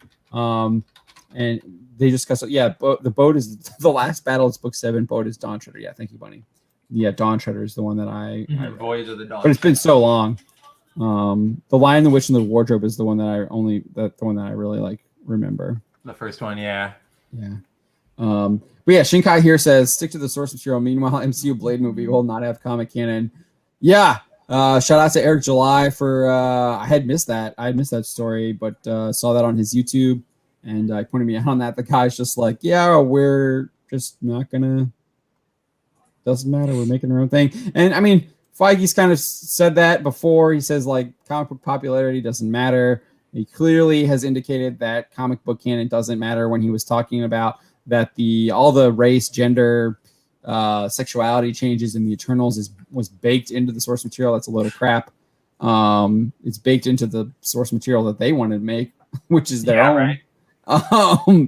So and like he's talked about how like they wanted to they like that was what they wanted. They set out to do from the beginning is to change all that stuff. So they're obviously not sticking to the source material there. I think I mean just watch the Loki series. I don't know what source material they're following there. I don't know either. So with the Hawkeye one, at least it looks like they are going to follow it looks like Spencer was saying the Fraction run storyline. So yeah, we'll see. But all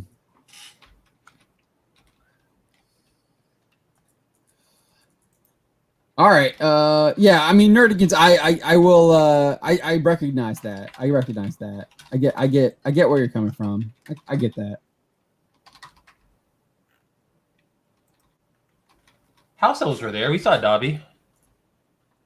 I think Dobby. Yeah, I get where he's saying. I get where Nerdigans is coming from though, because they were like they were definitely reduced. They were definitely reduced. Yeah, but that's also one of those things where it's like they're around. That's what I'm saying. They're like you have to have the. You have to have the. It's a different medium, and and like there are time constraints. Nerdigans says I've given up on any form of adaptations. I've even stopped watching manga to anime adaptations. It's gotten that bad in Japan. I don't know. I feel like the My Hero adaptation is pretty spot on. I know. Yeah, I'm not. Sure. Obviously, I'm not up to where they are now, but like I'm on volume 9, and I would be curious to know why you're not watching anime adaptations anymore. Because if it's like story related, I don't really see that. Because again, most things I see adapted are pretty accurate, unless it's like one of those things where it's like, oh, the series is ongoing and we caught up. Berserk. What do we do? Like, or it's Berserk. Oh my gosh. But like, yeah, like there are some series that have like really bad animation and stuff, but like I haven't seen anything yet that's like this adaptation is a bad adaptation. Well, Berserk. Yeah, no. So I'd be interested to hear your thoughts on that. But yeah, I don't really go for adaptations anymore. I don't even really listen to hype anymore. I've kind of gone back to the old school philosophy of being a kid, and it's like, ooh, that looks interesting. I'm gonna check that out. Like, and if it's bad, it's bad. If it's good, it's good. But I don't want like hype never leads anywhere good anymore. And all the good stuff is just buried. So it's kind of like if you see something cool, check it out before it's gone. Before it goes away from your Twitter. I'm going to 100% disagree with you here. My Hero Academia has not been mostly filler this season. I mean, we had the whole... I don't know why people keep saying that. Class 1B, Class 1A battles. We had Deku learning more about One for All. He gets the Black Whip power. Now we're in the villain arc stuff now. They're taking on the Metal Liberation Army. You just had like a huge like emotional moment with Twice. Like... huge moment with Twice. Yeah. And the stuff with the fight with Toga and like the psychotic reporter. Like there are like I know like we brought this up like the last 2 streams, but like the beach episode, that's a filler episode, but I haven't seen a lot of like filler story. Yeah, you know, like, I haven't seen like a big like like in Dragon Ball, the whole storyline where Goku is running on like Snake Way and it takes forever and he has all these crazy adventures. Like that takes up like 7 episodes. That I don't see that in My Hero. I see like 1 or 2, if 2. Yeah. And then even then, you're showcasing what the other classmates are doing too. So yeah, like, but like I get the complaint about filler because there are times when anime can go like, oh, we're just going to throw in a bunch of filler because we've caught up and we don't know what to do, and it can get really out there. And like that's what happened with Attack on Titan, which is why it got so weird between the manga and the anime. But this is only like 1 or 2 episodes. Like even if it's 1 episode completely not based on any manga source material whatsoever, which is what the beach episode is, like it's 1 episode. That's like John said, it gives us a bigger look into what's going on in the world, sort of. And I don't know, like I haven't seen this season full of filler. yeah, I understand. Okay, so now Slow, we're talking maybe about slow, but maybe not. being, like I what I've seen from that is like the violence with Shigaraki in his like transformation, but like I get that you're dealing with television censors. Yeah, that's what I was gonna say. It's television. So like it's not like, I mean that's just the world we live in. Like I get that complaint, but the Studio Bones is like restricted by the Japanese TV censors. So and I also feel like it's really hard to animate or like in like just to make it super bloody as it is without it just looking ridiculous and like all red and like you can't make out anything. Yeah, my hair doesn't usually show a lot of blood. The only thing the one I really think of is the All Might versus All for One fight. All for One, just where he starts bleeding. Yeah. And then I think of like Deku's arms and stuff, like when he gets like his powers and uses them, but that's even like you don't see it like torn up like Hirokoshi's not drawing like bone scraps and stuff. Yeah, Spinner skip. Like I said, I'm not there. Like I said, I'm still at the beginning of Volume 9, so I'm not where Season 5 is yet. So I don't know about what's happening with Spinner. I do like I'm wondering is like because I'm also like I'm behind too, 1 episode behind. So I don't know if they're still gonna do Spinner or not. So I don't know. Mm-hmm. Because I haven't watched because I have to wait for it to not be behind the paywall. So. Yeah, see, like or go ahead. Yeah, I was just gonna move on. Let's do it. I don't. Did you have a last comment on that? I was just gonna say, like, I'm reading your comments, Nerdigans, and I get those complaints. Like, yeah, I know Spinner was skipped, and I know that there's been a little bit of the blood censorship and stuff, but that's a different complaint from filler. Like, so I just want to make sure that like the arguments are properly laid out because like filler. I think Nerdigans is making multiple arguments though. So that's what I'm saying though, because like we say, I just want to keep us all straight because like we say one thing and then he jumps to the next one, and I just want to make sure we're all on the same page. But yeah, that's all I wanted to finish with. Bunny with Keyboard says there's lots of characters in My Hero Academia, but they're all interesting, and what they do is interesting. That's how Game of Thrones started. Make sure every character you focus on is interesting. So yeah, I like that's why I kind of like fine with like that. The beach episode with the water mission, because it also did show like what the villain, like I don't know, I felt like that added to the overall plot too, because you see that, because I think it had to do, I think we'll probably realize later that has to do with like possibly I'm this is just me speculating, might have to do with them like bringing in stuff with the Meta Liberation Army, and then or even like I think it's more like Meta Liberation Army with that drug or whatever that like boosts people's quirks. So you had that kind of like connection there, and then I also like seeing like instead of like I obviously I like watching Bakugo in action, and he's usually right there next to Deku a lot, so you usually get to see him all the time. But it's nice seeing like some of the other characters get their time to shine too, that you don't really like normally get to see. So like when Ochaka fights the like smugglers or whatever in the plane and like uses her powers and stuff, that was really cool. Yeah, and I always like that the theme of Plus Ultra always shines through, and it's not just Deku like going Plus Ultra. No, everybody. Like, all of Class 1A wants to like go Plus Ultra, and you see like she has that moment where you see that moment where she's like, I can go further, and she goes further with like to take the whole plane. She was like, oh, it's like too big, and then she does it.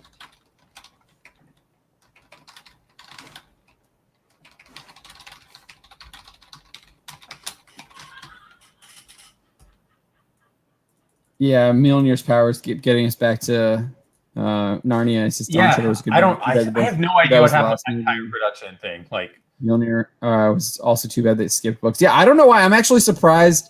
Like I honestly don't want Disney to adapt them anymore. I know they're on Disney Plus now. They were Disney Productions, but I have no faith in Disney on doing anything with like C.S. Lewis stuff anymore.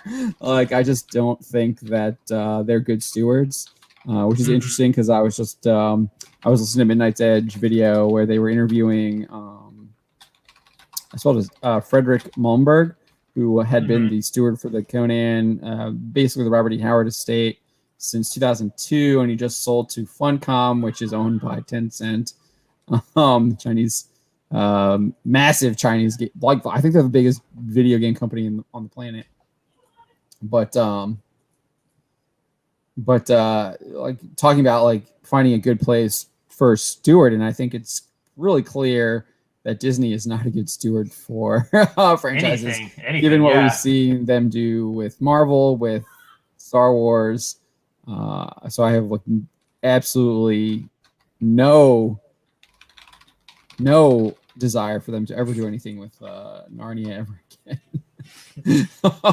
Give it to like anybody else. Like give it to Paramount. Give it to like just any studio that's not them. Yeah, I would not want to. Well, that's the thing. If they're gonna make one, if we wanted to see it, who's the best? Like you have to pick the lesser of all evils, and so like Disney's out, Fox is out. It's crazy because Disney would have been the place to go, right? Family friendly, like you would have thought so. Entertainment, but they don't. Like, but it's the thing we go back to, like they don't care about like family stories aren't something they're or like I don't know what I'm trying to say here. It's just like they don't care. It's not even like the religious backing behind Narnia. They just don't care for that sort of like, like family friendly almost story anymore. Like there's nothing marketable about it to them, like woke marketable to them about it. Right. So it's the English.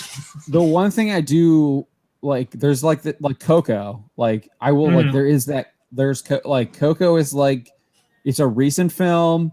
That's and Pixar. It kind of like it's Pixar, but it also it breaks that mold of like what you expect from Disney now. That's what I'm saying, yeah. Because it is like a family friendly like film with like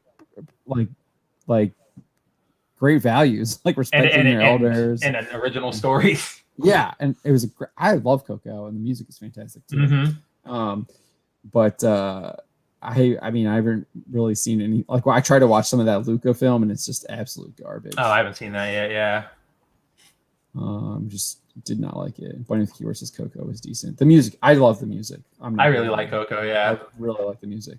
Mark 6366 says Conan is sunk in. So I will say this that the Malmberg is still like what they did is that so Malmberg used to be the CEO of this company called Creative or Cabinet Group, which was the holding company for the Conan, like all the Robert E. Howard IPs, which is like Conan, Solomon Kane, and they had some other IPs there too. And what one of their first licensee partners was Funcom, and they did Age of Conan, and which I think is still around. They just celebrated like 20th anniversary or something. And then I guess they do have Conan Exiles. It's a video game company. For the most part. And now what's happened is that they created this company in 2018 called like Heritage Signatures or something, like Heroic Signatures, I think, something like that. And it was to like more easily license the properties, I guess, or something like that. And so like what they've done now is that Cabinet Group has now been folded into Heroic. Malmberg's been made president, and Funcom is the parent company of Heroic. And so the people who have been doing Conan are still in charge of Conan. They just own it now, rather than licensing it from Malmberg's Cabinet Group. So we'll see. So I mean, they are working with Netflix, so to do a Conan series on Netflix, and literally everything Netflix is coming out with lately, I just think of the Korean cartoon.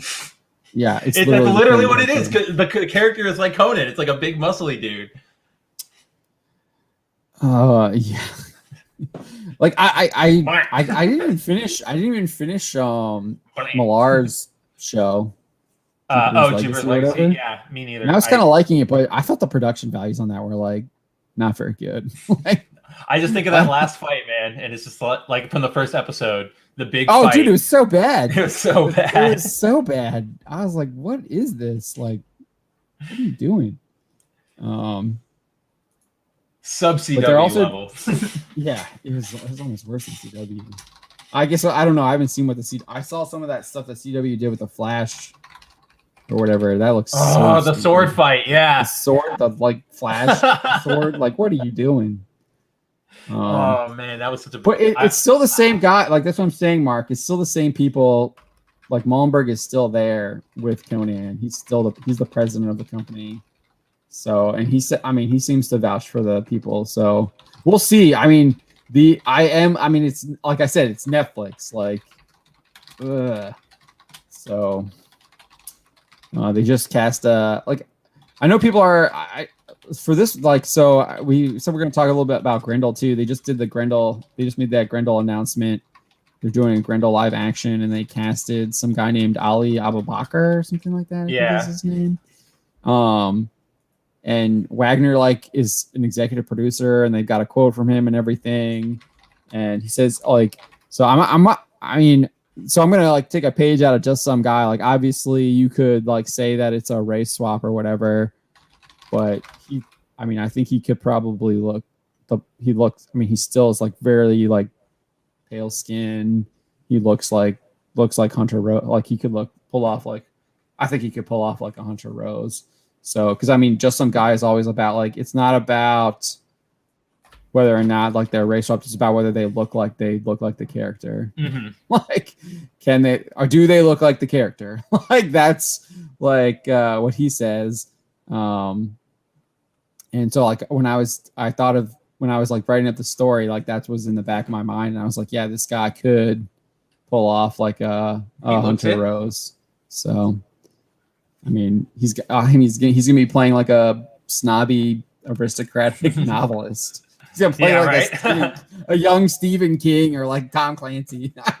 That's kind of like who also happens to run like the who takes over like the criminal empire, the underworld, yeah, like every underworld. Yeah, and then obviously I was actually surprised that they. Like I was when like I read it, I was like, they're gonna go with the female. They're gonna go with the female Grendel, the who is inspired by Hunter Rose. Like that's what they're gonna go with.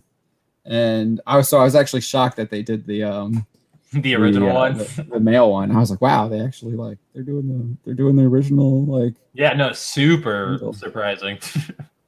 It's a shame that they won't be able to do a Shadow. They should just like if they could adapt the Grendel vs. Shadow miniseries that Matt Wagner did. Who has the rights to the Shadow right now? I thought Dynamite did, but I don't know.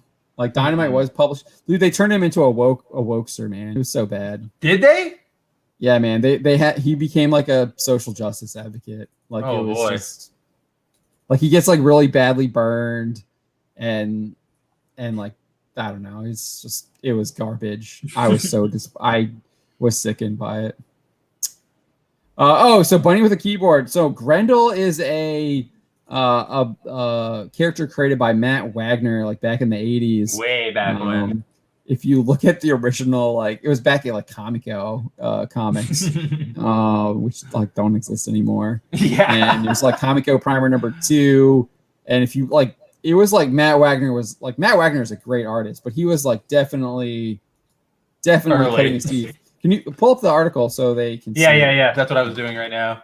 It was definitely early Matt Wagner, like cutting his teeth, and the art is trying to find himself. The art is nowhere near as good as what Matt Wagner does now, and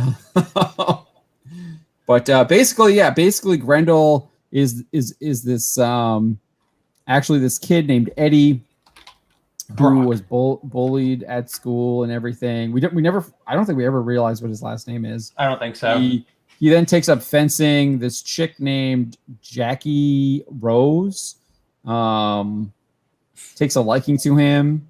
And he's a 14-year-old, and they enter into like a sexual relationship. for at least for over a year. That she dies of like some disease that she had. He's all like kind of depressed over it, but then he learned from her that the game or whatever, and the game to him is, can anyone actually beat me? It's all a challenge to him. That's his whole. He's driven by being challenged. Like he's kind of similar to the Riddler, but he's always trying to match his wits, strengths, resources, and everything that he has against his opponents, and he doesn't lose. It's like it's like if Batman were a bored villain, not like a super villain, but like a side quest villain in a video game. Right. He just wants to challenge you. It's all for like skill. It's a game. Yeah, and no one beats him. Nobody does. Yeah. And so he eventually decides to, I guess he like moved to like France or something with Jackie. He moved out of the United States. He returns back to New York. He becomes like a hired assassin, and he shows that he's the best assassin. He works for this Italian. I think they're Italian. The guy's name is like Ciccione. Theodore Ciccione the third, right there. It says this guy. He works for this guy here.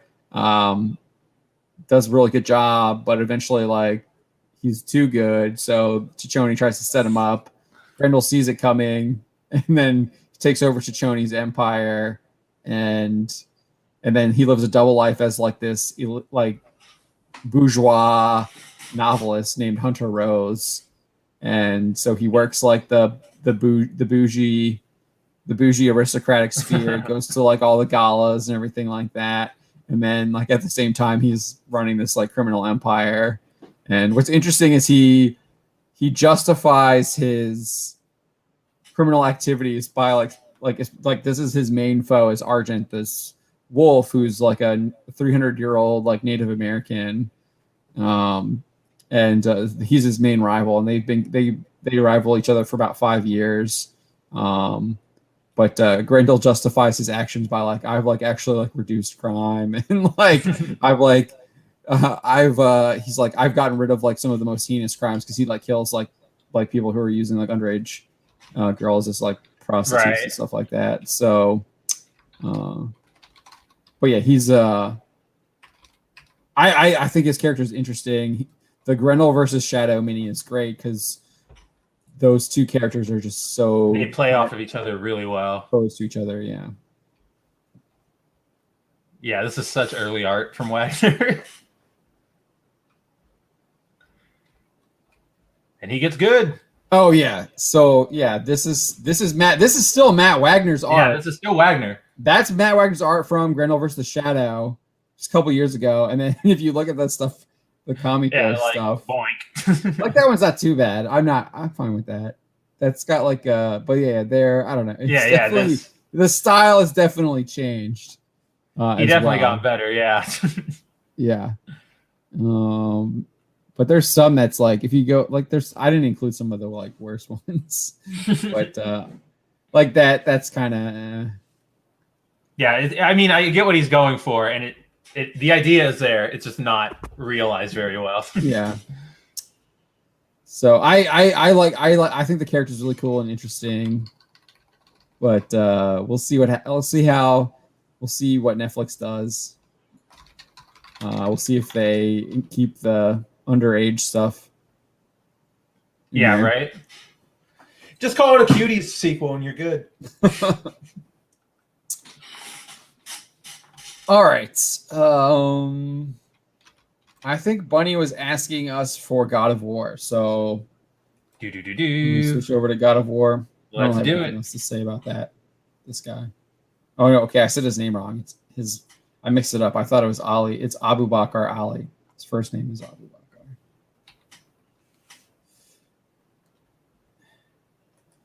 Bunny says, "Oh, it's not there. It didn't populate yet. It's behind. There it is." If anime has taught me anything, it's that I'd rather have a mediocre art and fantastic story rather than fantastic art, mediocre story. Yeah, I agree. Yeah, agree, 100%. I think that's true. I think you can have a great story with a subpar art. So be good. Shinkai says, "Will God of War Ragnarok be for PS5 only?" I'm not sure. Yes. I wouldn't be surprised. I think it was part of the PlayStation 5 showcase. So Yeah. I would think so. Oh, so one of the things. I just looked it up. Looks like it's coming to 4 and 5, but it's still PlayStation. It's still a PlayStation exclusive. Yeah, it's PlayStation exclusive. Yeah. So one of the things that I saw people commenting on this on Twitter that you didn't include in this article was which I'm not. This is no fault on you. I just yeah. People were commenting on this, and it was how they defended the depiction of Thor versus how they defend the race swap here. Oh, I didn't see that. Of Angerboda, and they defend the depiction of Thor by saying like, "Oh, it's based off of like his mythology," and then they do the opposite here, and it's like, "Oh, it's just our interpretation of the mythology." It's like, well, you see, they do the exact same thing in the guy they talk to here, where he's like, "So if it's all fake and you can interpret it however, I presume that Egyptian gods are going to be white when you go to Egypt," and the guy's like, that's not right, blah blah blah. They're based on mythology, and he's like, so is Thor, or like, so is Angerboda. Yeah. It's just like, man. I was trying to find like some early depictions, and the earliest I could find was like 1800 stuff, and she's like obviously a giant white woman with red hair. Of course, redhead. Oh, I didn't even realize redhead. Oh. Yeah, she's a redhead. She's a tall white woman with red hair. Oh no. But because I was going to try and like add in like some of what like classical images, yeah. But it was the earliest I could find was like 18th century, which I guess that's kind of early. Pretty early, but yeah. But not specifically what we were looking for. Yeah, I was looking for like maybe like 16th or 17th century, 1600s, but I did find like a rune stone, but like it was literally just like red carvings on the stone. I was gonna say like a stick figure. Yeah, like a really long stick figure with 2 circles on its chest. Yeah, wiki. So here, I'll send you the link here once I pull it up. Yeah. So you can pull it up because share isn't working. Yeah, Wiki has this one from. It looks like it's maybe turn of the century. It says published around 1905. So, and it's hard to tell what her hair color is here because of just the way it's colored. Right. Because there's like fire around her, so it's like it could be like a dark red. But I have seen that she's, and then here's this one where it's kind of similar. She's in this like cape, but people think this could be Hela. Yeah, so that's like that's what Wiki's got. That's by what does Wiki say? It says it's by doesn't say. Emil Doppler. And so that's like this is Hela in the middle, Fenrir, the wolf, Jormungandr is obviously the snake, and then Angerboda, who is their mother, is there underneath Jormungandr. So I mean, it's hard to tell. Her hair looks pretty dark, but that'd be funny if she was redheaded, though. But still, it's still a race swap, like based on mythology and culture. Everything I've seen, I see people saying this, but all the depictions I've seen is she's white. Yeah, I've seen only white depictions of her. I'm wondering if I'm not an expert on Norse mythology. I'm wondering if the Jotuns being blue skinned is like a Marvel thing. Maybe for I can see that being like an ink related thing, like Hulk's color. Yeah. I'm looking at the wiki now. Blue does not appear in the wiki. Blue. Did it? Jotun blue. I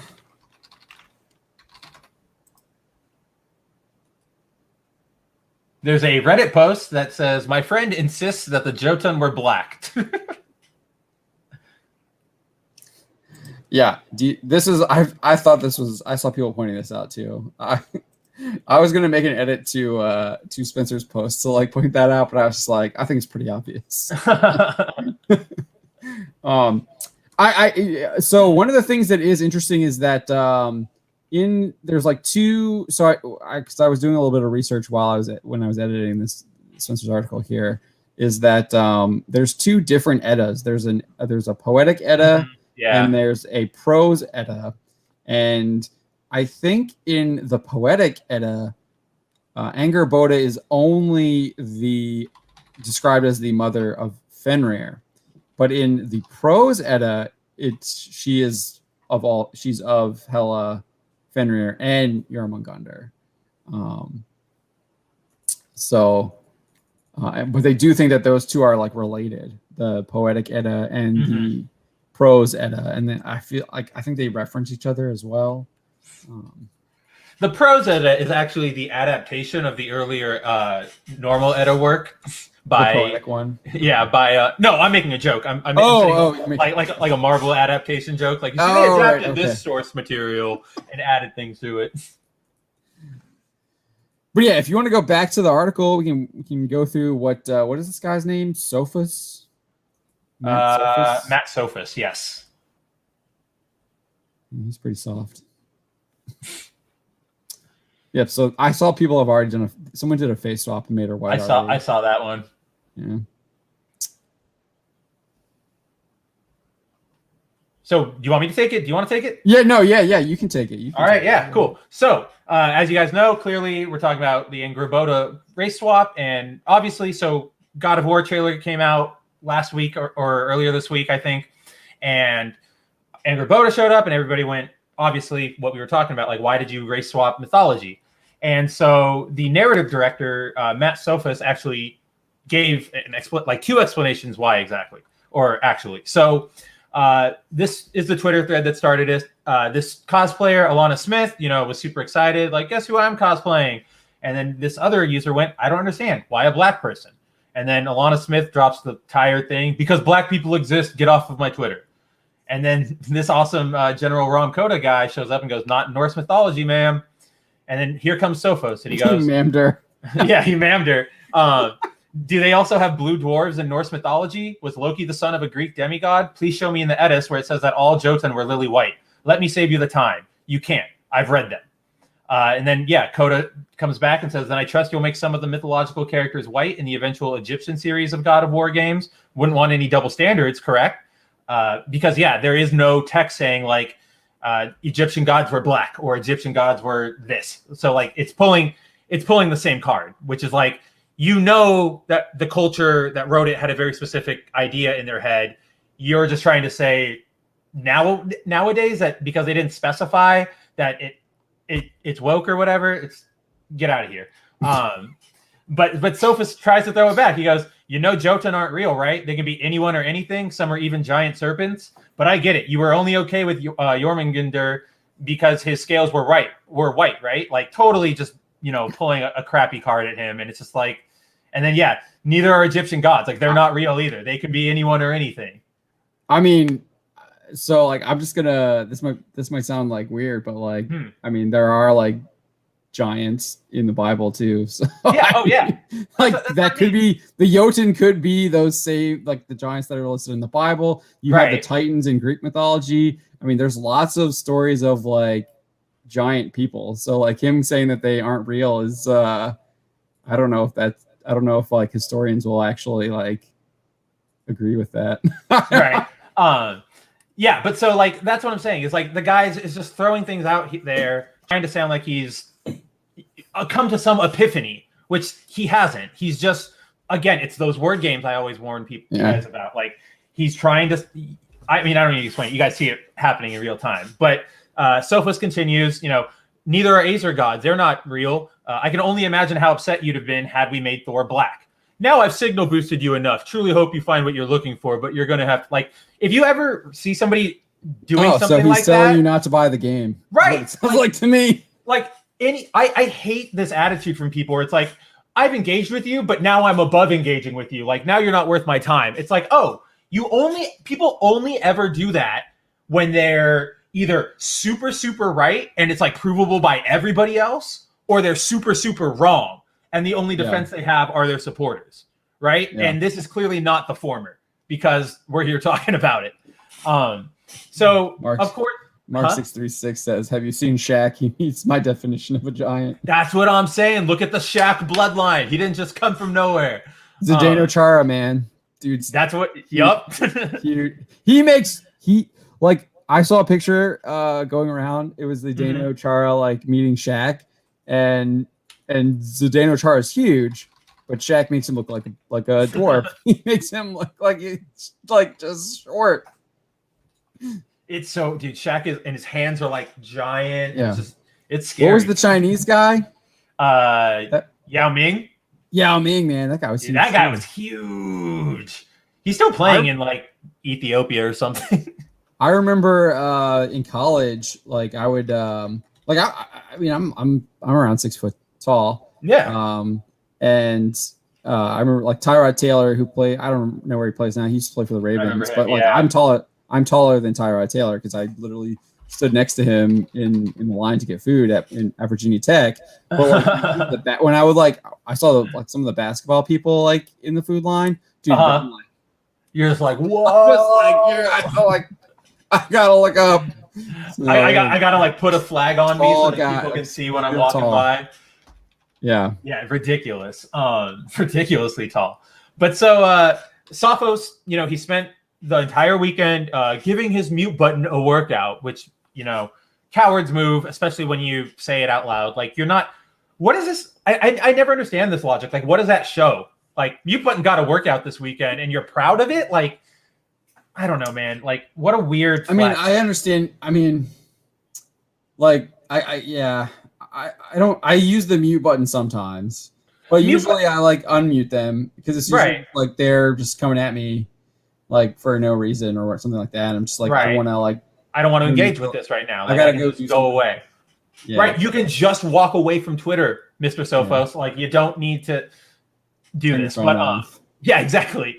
So mute button got a workout this weekend. So he went into this big long thread about his explanation for why they race swapped. I can never say her name. Angraboda.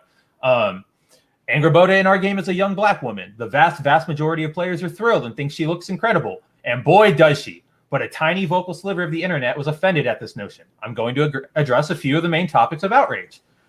You caved outside pressure. I can count on 2 fingers the number of notes we've gotten for story changes to 2018 and Ragnarok combined. This was not one of them. I'm grateful for the trust given to us to tell the best story possible without interference. I don't believe this one. I don't either. He's lying. I cannot, because I've seen 2 fingers. I've seen more than 2 complaints, like valid complaints, or sorry, not valid complaints, but like complaints everybody, regardless of like leanings, like everybody agrees on that. There's more than 2. So that's a lie. And then obviously it's still outside pressure if you're looking at like, how can I, instead of going like, I'm going to make this work how I want to make this work, you're going, wait, how can I make this work appeal to all these different demographics? How can I make it hit this one audience? I remember when they were coming out with the first one, the big complaint was that he had a kid. Like, that's all. Like, that was like, nobody wanted him to be a dad. Like, everybody was like, that's not Kratos. Like, it. So this, I don't believe this for a second. This is him trying to, I don't know what he's trying to. He's trying to flex. He's trying to flex still. These are all him trying to seem like this big, awesome, essentially culture warrior when he's really not.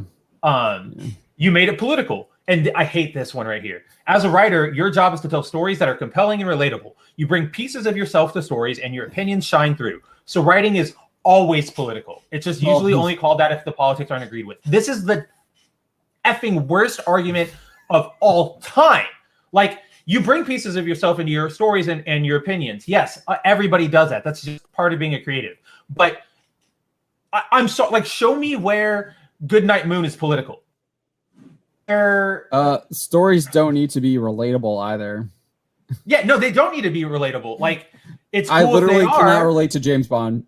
Like, no, I cannot relate to James Bond at all. I can't relate to like Wolverine. I can't relate to Indiana Jones. Indiana, yes, but like, dude, like one of my favorite characters, Reed Richards, is like a super scientist, and I can barely do basic math. Like, yeah, like it's not. This is your job is just to tell stories. It's not the compelling part. Yes, I agree compelling, with that. absolutely. Yes. Relatable. That's a nice bonus. If somebody can come up to you at like a con and go, "Hey, man, I really related to this character," that should be like a good bonus and not what you were setting out to do. Because if you set out to do that, then you focus on the superficial things because you don't know people. You don't know what this person in this demographic has gone through. You don't know what they believe, where they lean whatsoever. So like when you do this, like, oh, I want to make more Black people represented here. Like, well, what are you representing? Actual people, an actual person, or your weird fetishized idea of what they should be? Like, you know what I mean? Like it's not good. These people are complete hypocrites. Then he addresses it's not accurate to Norse mythology, doesn't respect the culture. Hoo boy, the big one. Let me start with this. God of War is our interpretation of mythology, not history, Norse or Greek. We tell a personal story with the backdrop of gods, giants, etc. through our lens. And that lens is not 100% by the Eddas that John and I were talking about earlier. And then he drops like a bunch of like changes he's made to the like lore, I guess, or the mythology. Yeah. Like they made a dwarf blue and made him talk like a Texas prospector. A germophobic Sindri, Mimir, I guess is tied to, he's Scottish, I guess, even though he's not Scottish. Loki made him a half giant, quarter human, quarter Greek demigod. Baldur, the god of light and purity. We twisted the basics of his invulnerability and made him unable to feel anything as a result of it. Like Loki's dad, voiced by a Black voice actor, which doesn't really matter because again, you're voice acting. Your race does not matter. And then Rosario Dawson has been voicing Wonder Woman, and no one has. Oh yeah, and nobody has an issue with it. Yeah. We've consistently taken mythological characters and given them our own spin. So if the collector of anger bonus, yeah. Sorry, I was thinking about the voice actor stuff. Anyway. Obviously, people care about it now. We see people like the one that pisses me off the most is Phil LaMarr, like super prolific voice actor, did like Jon Stewart in Justice League. He plays Samurai Jack, and he came out like with this tweet where he was like, if you don't think that the color of your skin like matters, then don't even talk to me. Like, don't talk to me if you think that that's an argument. And everybody was like, what about Samurai Jack? And he just blocked everybody who brought that up. And it's like, well, then shut the hell, like, be quiet if you're going to be a hypocrite. Like, it's not, none of this, nobody exists, like, or not nobody, because obviously, like, we do and stuff, but, like, few people exist by, like, actual principles now, and they only exist to, like, own the other people. Or, like, own the other side. And no matter which side you're trying to own, it's all annoying. Like, get some personality behind you. Like this, none of what he said was of substance. I'll give him the argument that like they've made changes already to the mythology, but again, none of them were like this drastic.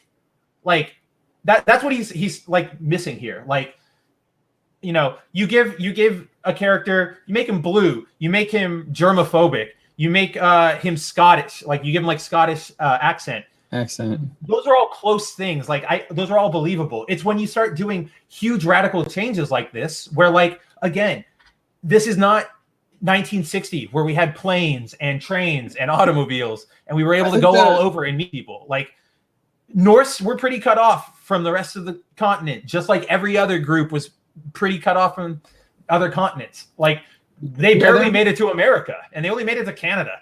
Yeah, they were. I mean, they did get to America. They got to Iceland.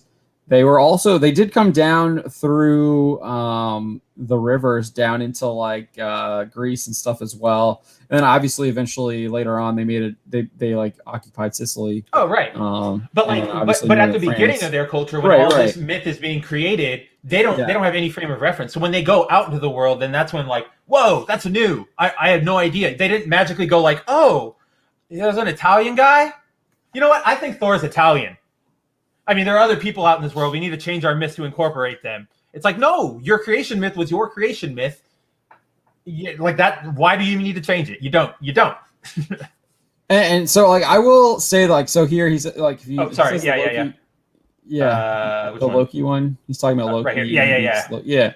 So we made him a half giant, quarter human, quarter Greek demigod. Need I say more? So like they obviously changed Loki a little bit there. I think the real issue is that people see this like that first part that he tries to defend it as saying it's like not political. It's clearly part of the overall cultural, political dominant ideology of Hollywood. The outside pressure. AAA gaming, and people see through it now. He's clearly this change was clearly made as part of that narrative that you keep seeing, where people are constantly being race swapped, race changed from their original characters. And when you did have Hellboy, the most recent Hellboy film, had a white man playing the Asian character, the white man was basically hounded off of the role, and he it seemingly looked like he voluntarily quit, and that was the guy who played Francis in Deadpool. Can't remember his name right now. Wow. Name. Yeah. Huh. I totally forgot about that. But that's like the only time I can think of that. Like obviously they tried to shame Scarlett Johansson on Ghost in the Shell, but she actually looks like the character, so that didn't make any sense. That was just like woke people, and like the Japanese were like, "Shut up." It's Scarlett Johansson; she looks fine. And then they did get Scarlett Johansson off of her the gangster movie or whatever. Yeah, they're calling it a transgender movie, but it's like really just some person like cross-dressing as a guy to be a gangster. I don't remember what that one is, but they got her off I don't remember what it's called either, but I remember it. But for the most part, it's like it just goes one way now. And like that's what that like definitely ties into like what I was saying. Like, that they didn't. Back before like 2012, like this goes way back to the beginning of the stream. Like before 2012, before identity politics became a thing, if you had a race swap or you had a different actor come in, it was more believable that like he's the best actor for the job. Like Michael Clark Duncan as Kingpin, or Idris Elba as Heimdall.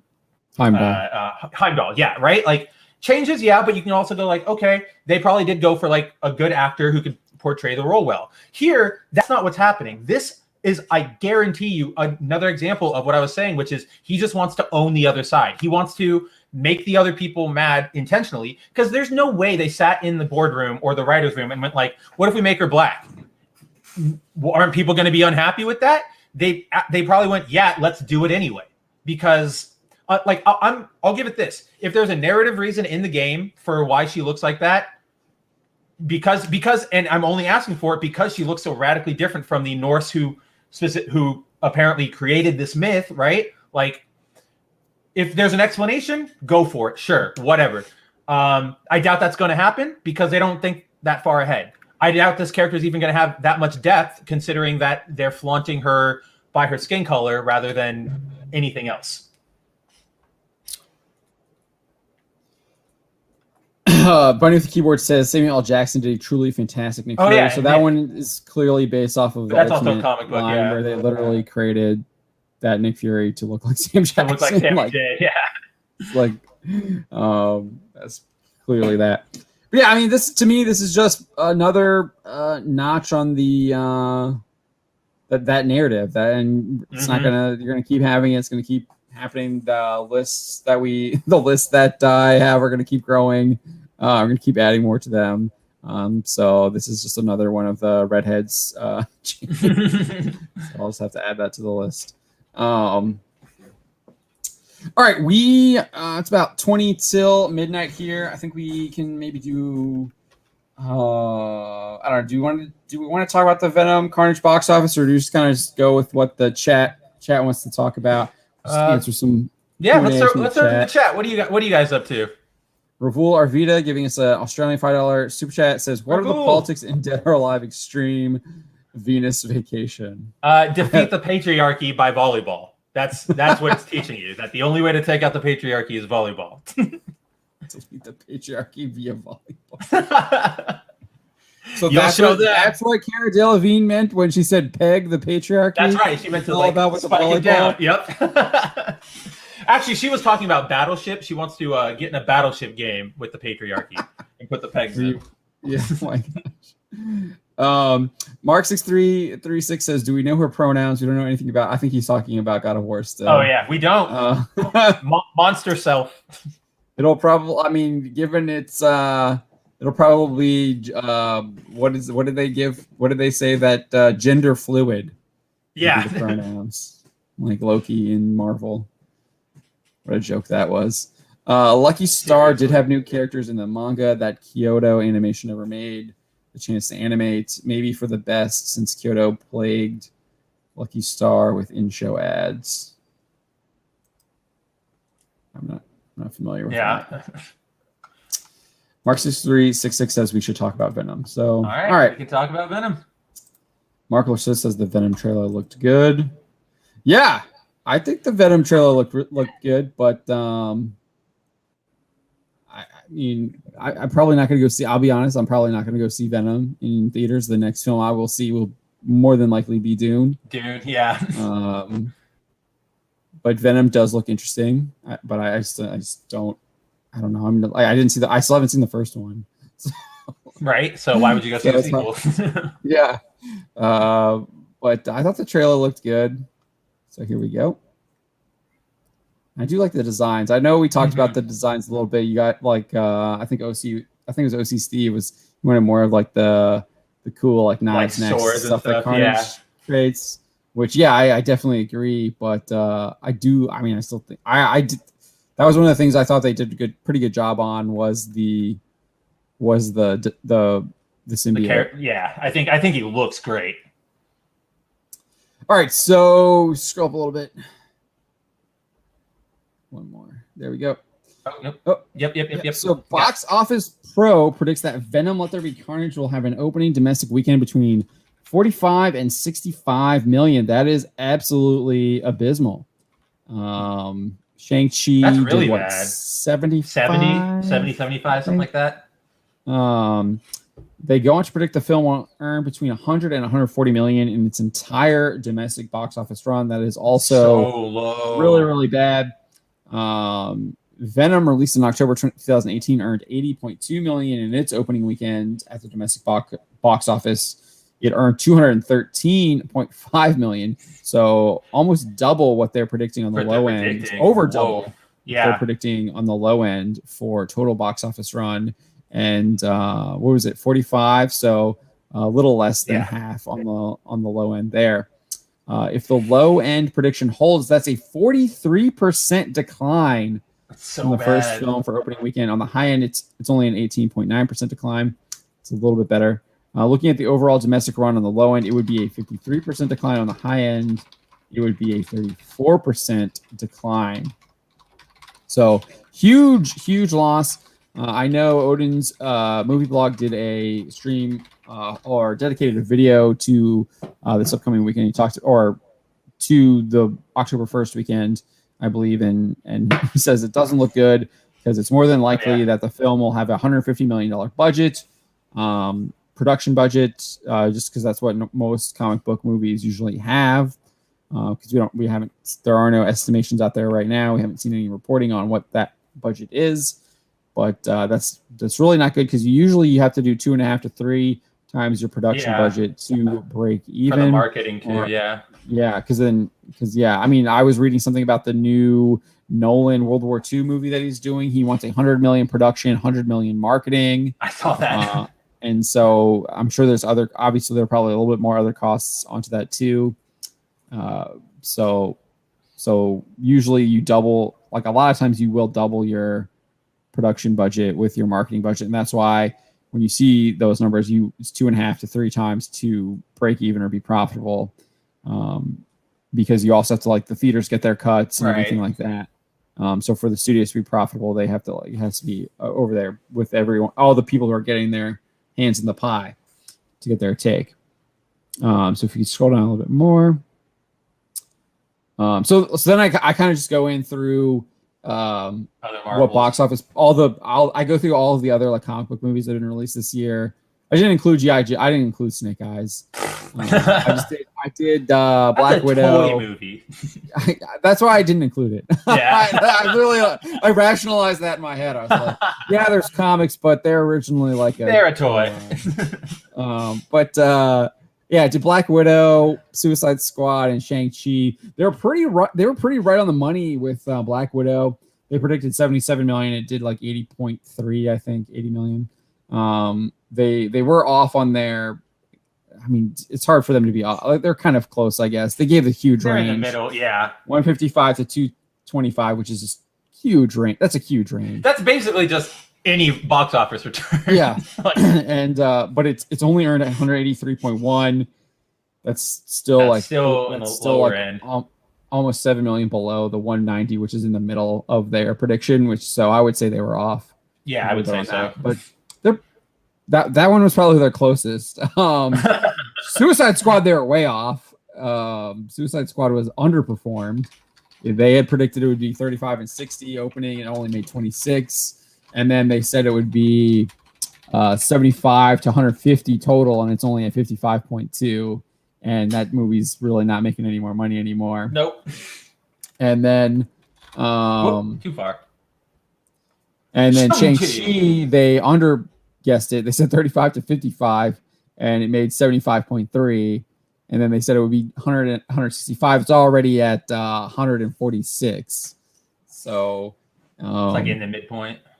And it probably is going to do more than 165. It'll probably I think it's on court. It's on track to do what Doctor Strange did, and that was like 214, maybe a little less than Doctor Strange. So I think it's like a little bit over 200 million is where that is. So obviously it's still a month out. A little. I mean, I guess not really a month because October 1st, like 2 weeks. So we're 2 weeks out. This is what they're saying. What I did find interesting is if you go up and if you want to click on the Box Office Pro link. For which movie? For Venom. So it's at the very top. It's at the second sentence. There it is. Yeah. Venom. This is I couldn't find a way to like include this in our article because like if you look at their pro section, they literally like where do they I think it's at the bottom of the pro section. It talks about like a male audience. Oh, it's right here. Yeah. Yeah. Additionally, films with strong appeal toward male audiences and a balanced demographic spread from teens to adults have been drivers of pandemic and vaccine era theatrical business. I just find that they actually wrote that. They actually admit it. Yeah. Films with strong appeal toward male audiences and a balanced demographic spread from teens to adults have been drivers of pandemic and vaccine era theatrical. I'm wondering if that's because men are just like, they aren't as like fearful of like the stuff, so they're like, I'm gonna go out and live life. And do it. No. I think are less likely, or I think what it's saying is that like it's not more men are going to go see movies. It's that movies with men are the ones leading the box office. So those are just the better movies. Those are the movies that films with strong appeal toward male audiences. Right, and keep reading it. And a balanced demographic, which means they're talking. Keep going. You got to go to the end of the sentence. Spread from teens to adults have been drivers of pandemic and vaccine era theatrical business. Right. So it's the films with strong male leads are driving the business. That's what it's saying. It's saying that the male-led movie. That is what it's saying. Yeah. Absolutely not what it's saying. No, that is 100% what it's saying. Films with strong appeal toward male audiences. And a balanced demographic spread from teens to adults have been drivers of pandemic and vaccine era theatrical business. It's saying that the films with those films that appeal to men and have demographics have been the drivers of the vaccine era business. They're not, and that's saying that's not saying that only like what it's saying is that the movies demographics that are talking about is but age. Right. But I know, John, it's saying that the male movies geared towards a male audience have been the ones that have been performing better. That's not saying that more men are going to see movies. It's saying that these movies that have been targeted towards men are doing better than the movies that were targeted towards women. You can infer from that, but that's not what it's saying. I would say if you're saying films with strong appeal toward male audiences, means that more men are going to the movie. I don't agree with that because I see like when I think of a movie with a male appeal, I think like Godzilla versus Kong. Lots of explosions, lots of fighting. I don't know what the demographic makeup is, but I know a lot of women who went to go see that movie. I know women who don't really go see movies went and saw that movie. And so that's what I'm saying is that the movies that they go, this is like here, we're appealing to the female audience. Black Widow, this is for you. This is for the women. Those movies aren't doing as well as movies that are like, hey, we're advertising to the men. Like we're advertising to men. If it's like the manga thing. We're advertising to men. If the women want to come see it, that's incredible. But this is obviously a film more geared towards male demographics. So more people are going to those movies because they're the better films. Whereas the films with the female demographic, they're out there. They're being advertised, but not as many people are going to see it. I don't think that there's enough of a gender divide to say that like this is only males going to see movies and this is only females going to see movies. So the Hollywood Reporter, back in April for Godzilla vs. Kong, says that Godzilla vs. Kong, the fourth entry in Legendary's MonsterVerse series, earned an A cinema score from audiences. The film is skewing male and younger. Right. So that means there's more men going to see it. It's right there. It's skewing, but that doesn't. But right. That's not what this statement is saying. The statement is not saying men are going to go see movies more. That's not what the statement is saying. Grammatically, like syntactically, it's not what it's saying. That's not what the sentence says. I think you're wrong. You can think I'm wrong, but I am 100% right, and I will never back down. Films with strong appeal toward male audiences and a balanced demographic, spread from teens to adults, have been drivers of pandemic and vaccine-era theatrical business. Right. Literally saying that movies that are appealing to men, which means there probably are more men going to see them, are driving theatrical business. I don't understand how you because what I am reading it as. They're talking about if a film appeals to a male audience, if it is a film that you would think typically that is a film for men, those movies, regardless of gender, are driving business. People, men, women, whatever you want to call yourself, are going to see those movies in more droves than they're going to go see the female-led ones. Like that is what this is saying. Are you really trying to say that the film that appeals to a male audience is not having more men go to see the movie? No, but is that what you're saying? That's what you're saying. I'm not saying that because I don't know that. I'm saying what this sentence is saying. This sentence says nothing about men going to movies more than women. It is specifically stating that movies with male appeal, for whatever reason that they do not specify, are doing better than female-oriented ones. I don't know what the reason is. It could be. It could clearly says male audiences. You're missing. I'm not going to argue. You're missing it. I'm not going to argue this anymore. You're missing. I think you're. You are missing. It says films with strong appeal toward male audiences. It says that means the film appeals to them. But guess what? Yes. Not only men are going to see that movie. Those bigger numbers are not. You're not going to get bigger significant box office returns if you straight up just do a male-female divide. It's clear that females are also going to see these male-oriented. That's what the sentence is saying. No, I'm telling you. You can think what you want. You are completely wrong.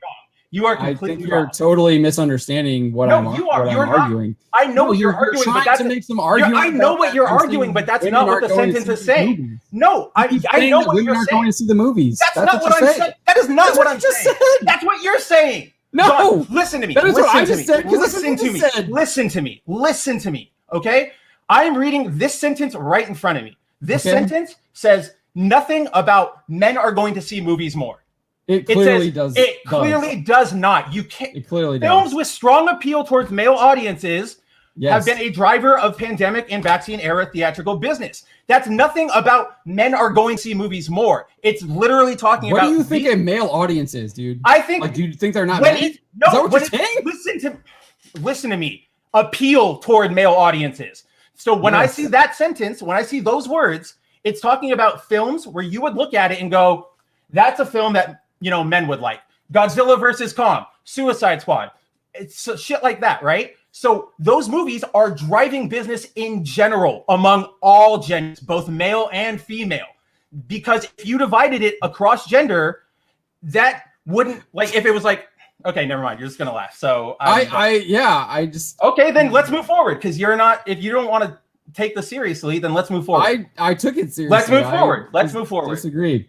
Okay, then we're moving forward. I don't know what currency this is. Wrong. Zero depressive for Romanian. Romanian 50 says, "Hey guys, been aware of this infiltration of identity politics since 2016. Had a little hope it was toning down at the beginning of last year. how do you guys see this in the future? It's not going anywhere. It's going to get worse, and they're going to keep making it until it burns out. But I do think that you're seeing alternative areas burgeon. People are jumping ship, going to manga, anime. You're clearly seeing that with comic books. You're also seeing that with Comicsgate, Indiegogos. People are doing that. Basically, Western comics are seemingly look like they're dead in the water. We don't even see their numbers anymore because they've all changed their distributors to hide all. I think a lot of that. I think it has a lot to do with hiding their numbers. Doing so poorly. Definitely. And then you also have. I'm gonna keep saying like forever now. Oh wow, cry more, volume dealer. It's just that's my verbal tick. I say like it happens. Oh, that's people say. I mean, that's normal. I mean, it's normal. People say stuff, but I lost my train of thought there now. But no, I do think you're going to start seeing alternatives open up. Comics, Shapiro is doing stuff with Daily Wire for films. I think you're going to see more people like that are going to jump into movies, doing their own thing. Fox is doing their thing. They just bought TMZ. They got Cops on that Fox Nation show, so they're doing their streaming. I'm excited. Yeah. So that makes me really happy. It's not just, it seems like they're going to be doing other things than just like political shows, which I feel like that's when I think of Fox Nation, that's when I think of right. is like just talking heads having their own shows. Maybe I'm wrong in that. They have other stuff. No, I think that's what it was when they divided, like when Disney bought it. I think like the political and news stuff went one like to Fox Nation or whatever. Yeah, so the sports and the Fox News and the local cable channels stayed with they turned it into a new company called like Fox Corporation or something like that.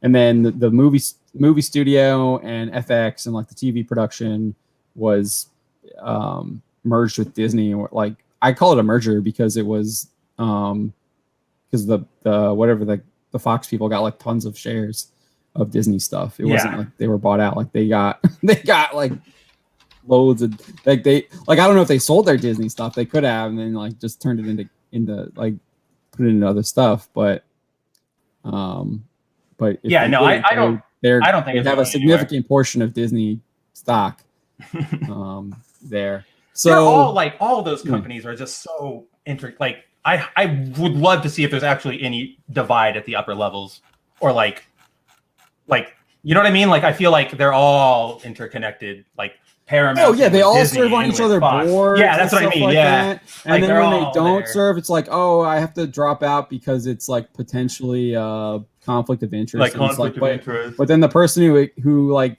replaces them is like their brother's cousin or something like that. Like, I mean, I see her. No, you're right. No, you're completely I'm being right. sarcastic, but I'm it's probably something like that. They're like they all are on the same. They all like are so like such a small community. Yeah, everybody's trading notes with everybody. I don't think there's really any. I do not think that there's hope for these Hollywood studios if they keep down this path.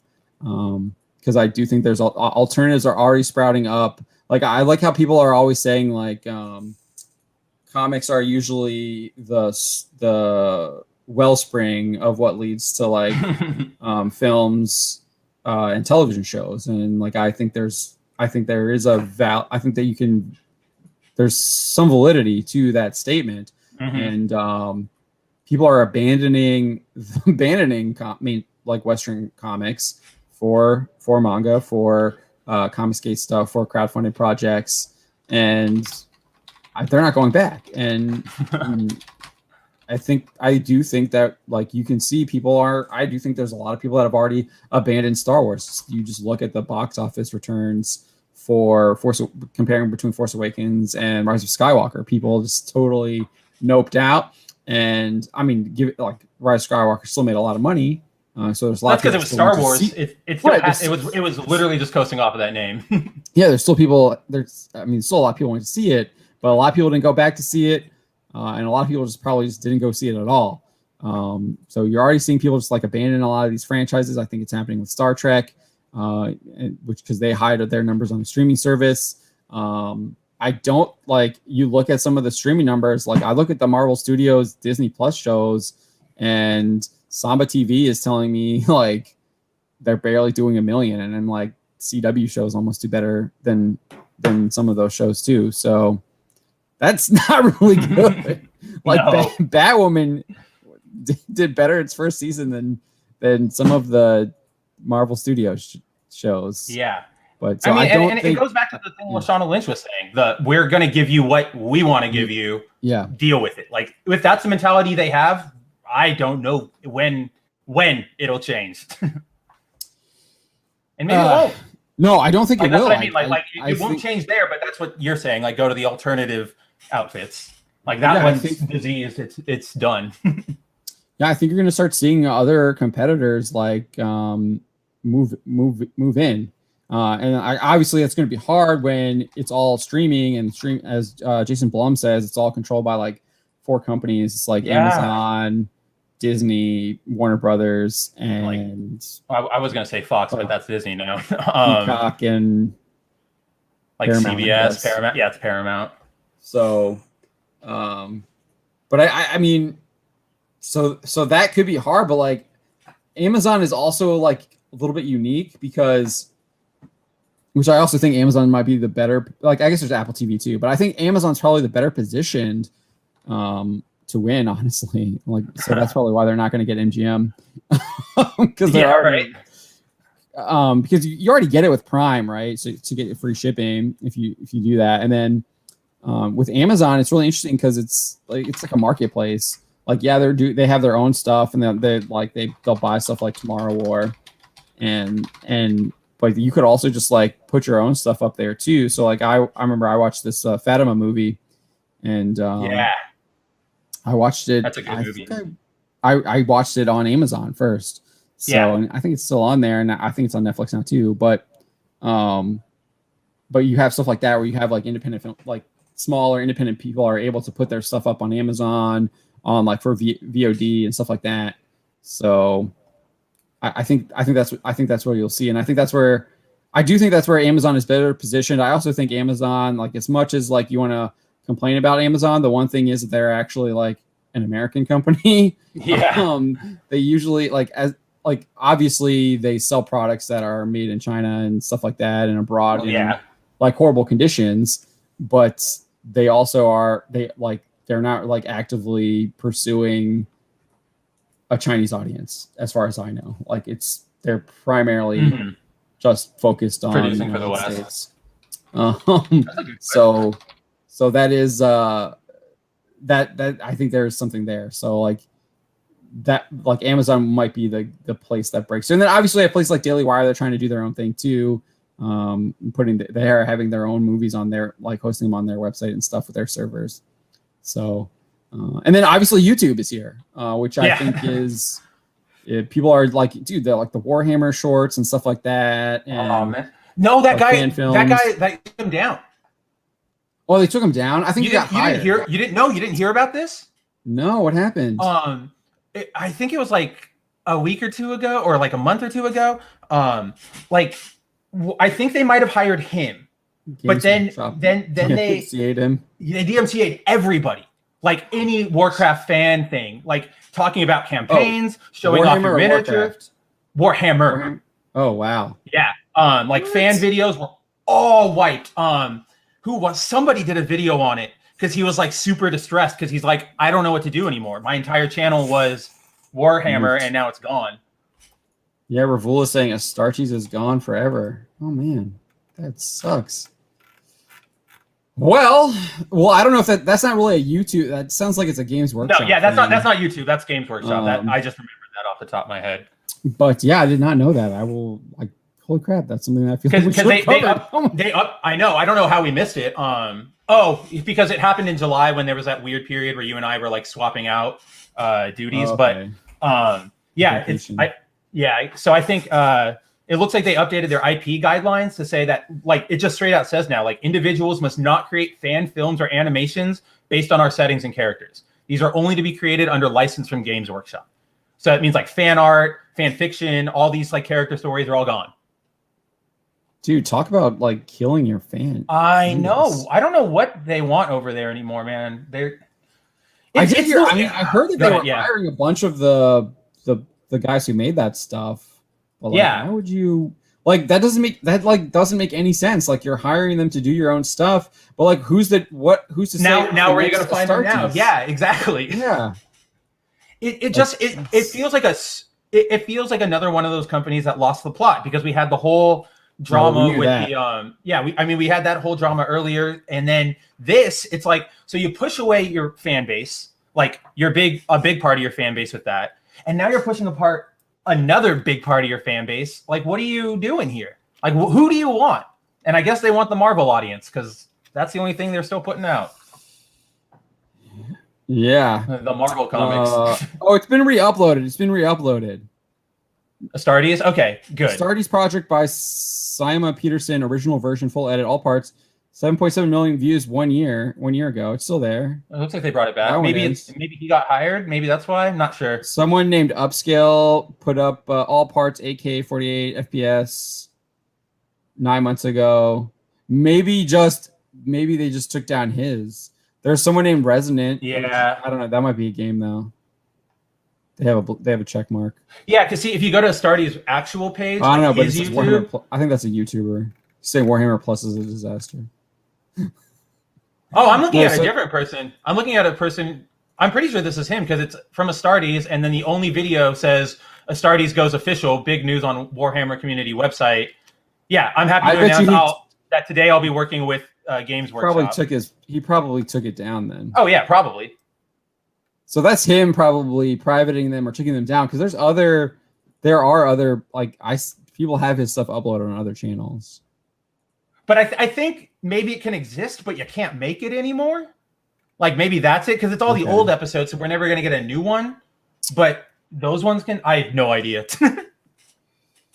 What did what's his name rename his channel when they somebody just dropped it in the chat. They were talking about him earlier today. Arch. Somebody's gonna say it. That's his name. His name is Arch. I know it's Arch, but like his. It was Arch Warhammer. I knew that. I think he has a different name for the channel. No, I know that's his like handle, but I think his channel name has. It's just Arch. Arch YouTube is the name. Yeah. YouTube's being weird. There he is. Games Workshop starts copyright claiming 1 week ago. Warhammer and reviews. Claiming Warhammer Plus reviews. That's why people are like saying it's trash. That makes more sense now. That makes a lot of sense, yeah. And then Arch says Warhammer Plus is worse than I imagined. Somehow Games Workshop have done the impossible. And then it says GW breaking the law, incredibly misleading marketing. All right, so I think that's still relevant. We might have to do. I think we'll have to look at it. Yeah. Yeah. Yeah, he has boycott Warhammer Plus that his Games Workshop. I literally just saw that one too. Yeah. Like he's just like. Oh, then Games Workshop came for all the modders, all Total Warhammer mods to be demonetized or deleted. Wow. Games Workshop wants to destroy fan creator or force creators to delete their content. They ignore them for Warhammer Plus. Yeah. Yeah, here's another one. New Games Workshop rules say no fan animations. They are murdering their own best advertisement. Yeah. Like imagine if Marvel came out with like fan art. Like no more fan art of Marvel stuff. Like, dude, can you like that would like literally destroy the people that like make their comics. Like you couldn't seriously. Like, wow. Yeah. Because they get so many artists. Commission of the fan arts and stuff, like Artist Alley. Like I know there's like I know that like the Artist Alley stuff is like is probably a thing that Disney is like looking into. Of course. They're trying to like get a piece of all that stuff. But jeez. Yeah, man, I hadn't looked at Arch's channel in a bit, but because there's so many YouTubers I gotta like follow. I haven't been paying attention to. Mark6366 says, I think we lost Spencer. Mark6366 says, don't trust the stage whisper, but always trust the chat. Yeah, that's a pretty good Frozen screen there, though. He's looking really happy there.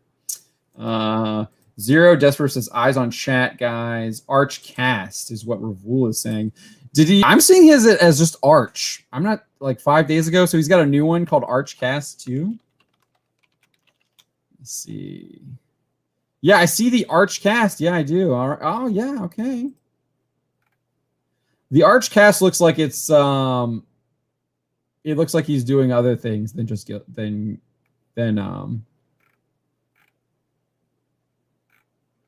yeah, it looks like he's doing more stuff than just Warhammer with Archcast.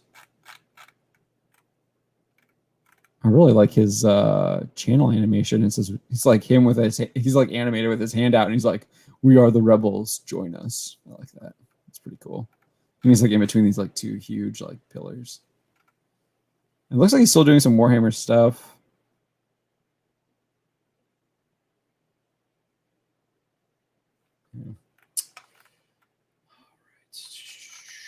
Sorry, I wasn't focusing on the chat enough there. Beneath the keyboard says, "Come back, Spencer. We have cake. It is so delicious and moist." Spencer should do some trolling and randomly freeze to see if we can tell the difference. Mark says, "Susan got Spencer. Spencer is preserved in carbonite." Says Zero Desperate. Sorry, Zero Depressive. Not Zero. I was putting an S there. I was not there. I hope I answered your question there, Zero Depressive, though. I do think that the alternative forms are going to... There you go. I do think the alternative forms are going to rise. Yeah, dude, you froze and you were like mid-laugh. It was awesome. Oh, really? Yeah. It's funny because I was still talking, and then all of a sudden I heard you go, "Oh, no, we lost Spencer." And I was like, "No, I'm still here." Yeah, exactly. Zero Depressive Carbonite. Just yeah. But you were like smiling. You weren't like in a... someone was recommending that, yeah, Shinkai was saying Spencer should do some trolling and randomly freeze to see if we can tell the difference. Honestly, I might start doing that. Yeah. Just hit pause.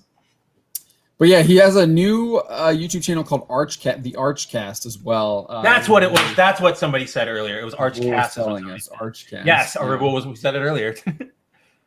Mark Lashith is saying, "Did anyone watch the Inspiration 4? Is that the Apple thing? I don't know. What no, is that's the space launch where they sent the like 4. Oh, the civilians. Yeah, that was today. Okay, no, I did not watch that. Yes, Bunny. Marvel legitimately did say no Spider-Man on your tombstone for a kid. Yes. Yeah. We covered that. Yeah. That's just just horrible. It's so. I mean, I get why they would do. I get why they. I get it. I get it. It's just kind of like that.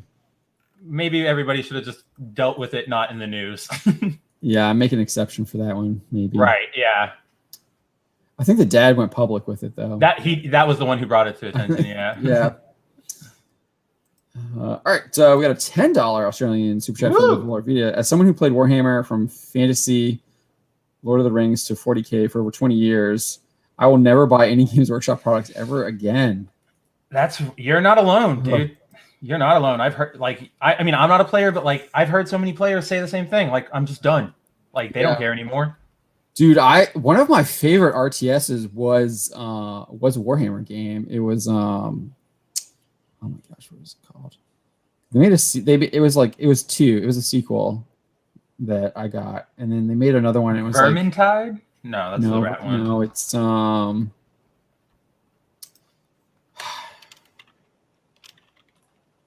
it's you could like play all the different factions, and the expansion I had, you could play Necrons, and they were like so OP.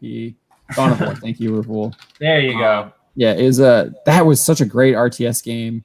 And that was like my first introduction really to Warhammer was the RTS game. I hadn't really knew anything about Warhammer, and I just I fell in love with the lore. I thought the lore was really cool.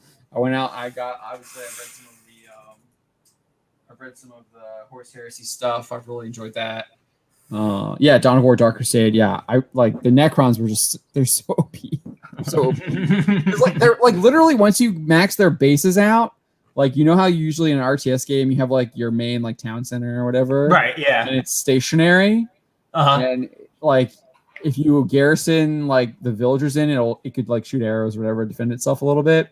In Dawn of War, Dark Crusade, the Necron bases could literally be upgraded where they can like move around the map, and they are like literally like tanks, and they shoot Heck giant. yes. They shoot this giant green death laser and just like kill stuff. And so like not only do you have like your base moving around, but the Necrons are like they're Necrons. They like Right. you have to like kill them like 3 times in order to actually kill them. So when they like just keep coming. your guys like might get killed, they just keep coming and you just like swarm people. Like, and not only that is like, so you like swarm them, but like your units are usually like just more durable too. Like the Necron units are like extremely durable. Like man, you just they're just like them. yeah, like they were just like super like OP. Yeah, they introduced the Tau too. I didn't really like the Tau. There's just no thanks. I like the Necron. The Necrons, obviously Chaos Space Marines, the Space Marines, and there was what were the other people called? With the freaking, they got the Harlequins and stuff. They're like, I can't remember. Yeah, isn't it like a reptilian or like a ryotilian? They got the orcs. They got the orcs, which are like they're actually trying to dominate you by numbers. Yeah. And there's they're like elf people. Mm-hmm. They're like Warhammer's version of elves. I can't remember what they call. They have a different name though. Ravul will tell us here. He'll remember. Oh, he definitely will. He's probably already typing it. Yeah. Well, we got a $2 Canadian from Fat Steven Seagal Crisco. Fat Steven! This stream needs more cowbell and Crisco Eldar. That's it. The Eldar. It does. Where is he?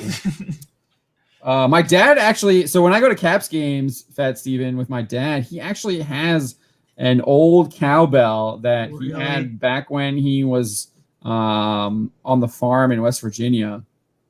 Yes, they had farms in West Virginia. In the mountains, they had farms in West Virginia. So when you weren't in the coal mine, you were at the farm. And so my sister like painted it in like Caps stuff, like repainted it, and it's a Caps cowbell now. So when you're at the Caps game, they literally will put up on the Jumbotron like the SNL more cowbell with like Will Ferrell. And so like people with cowbells, usually they're like the cheap plastic ones. Right. My dad's got like this huge got the real one. Let's go, Cap. Yeah. Like there's this one guy who has like a huge one, and he has like a drumstick where he like beats it. Where like my dad's is like you shake it, and it's great. Oh, yeah, it's like it sounds really good. Sounds really good. That's awesome. Yeah, Steven's. He's got a Don Bell. Yeah.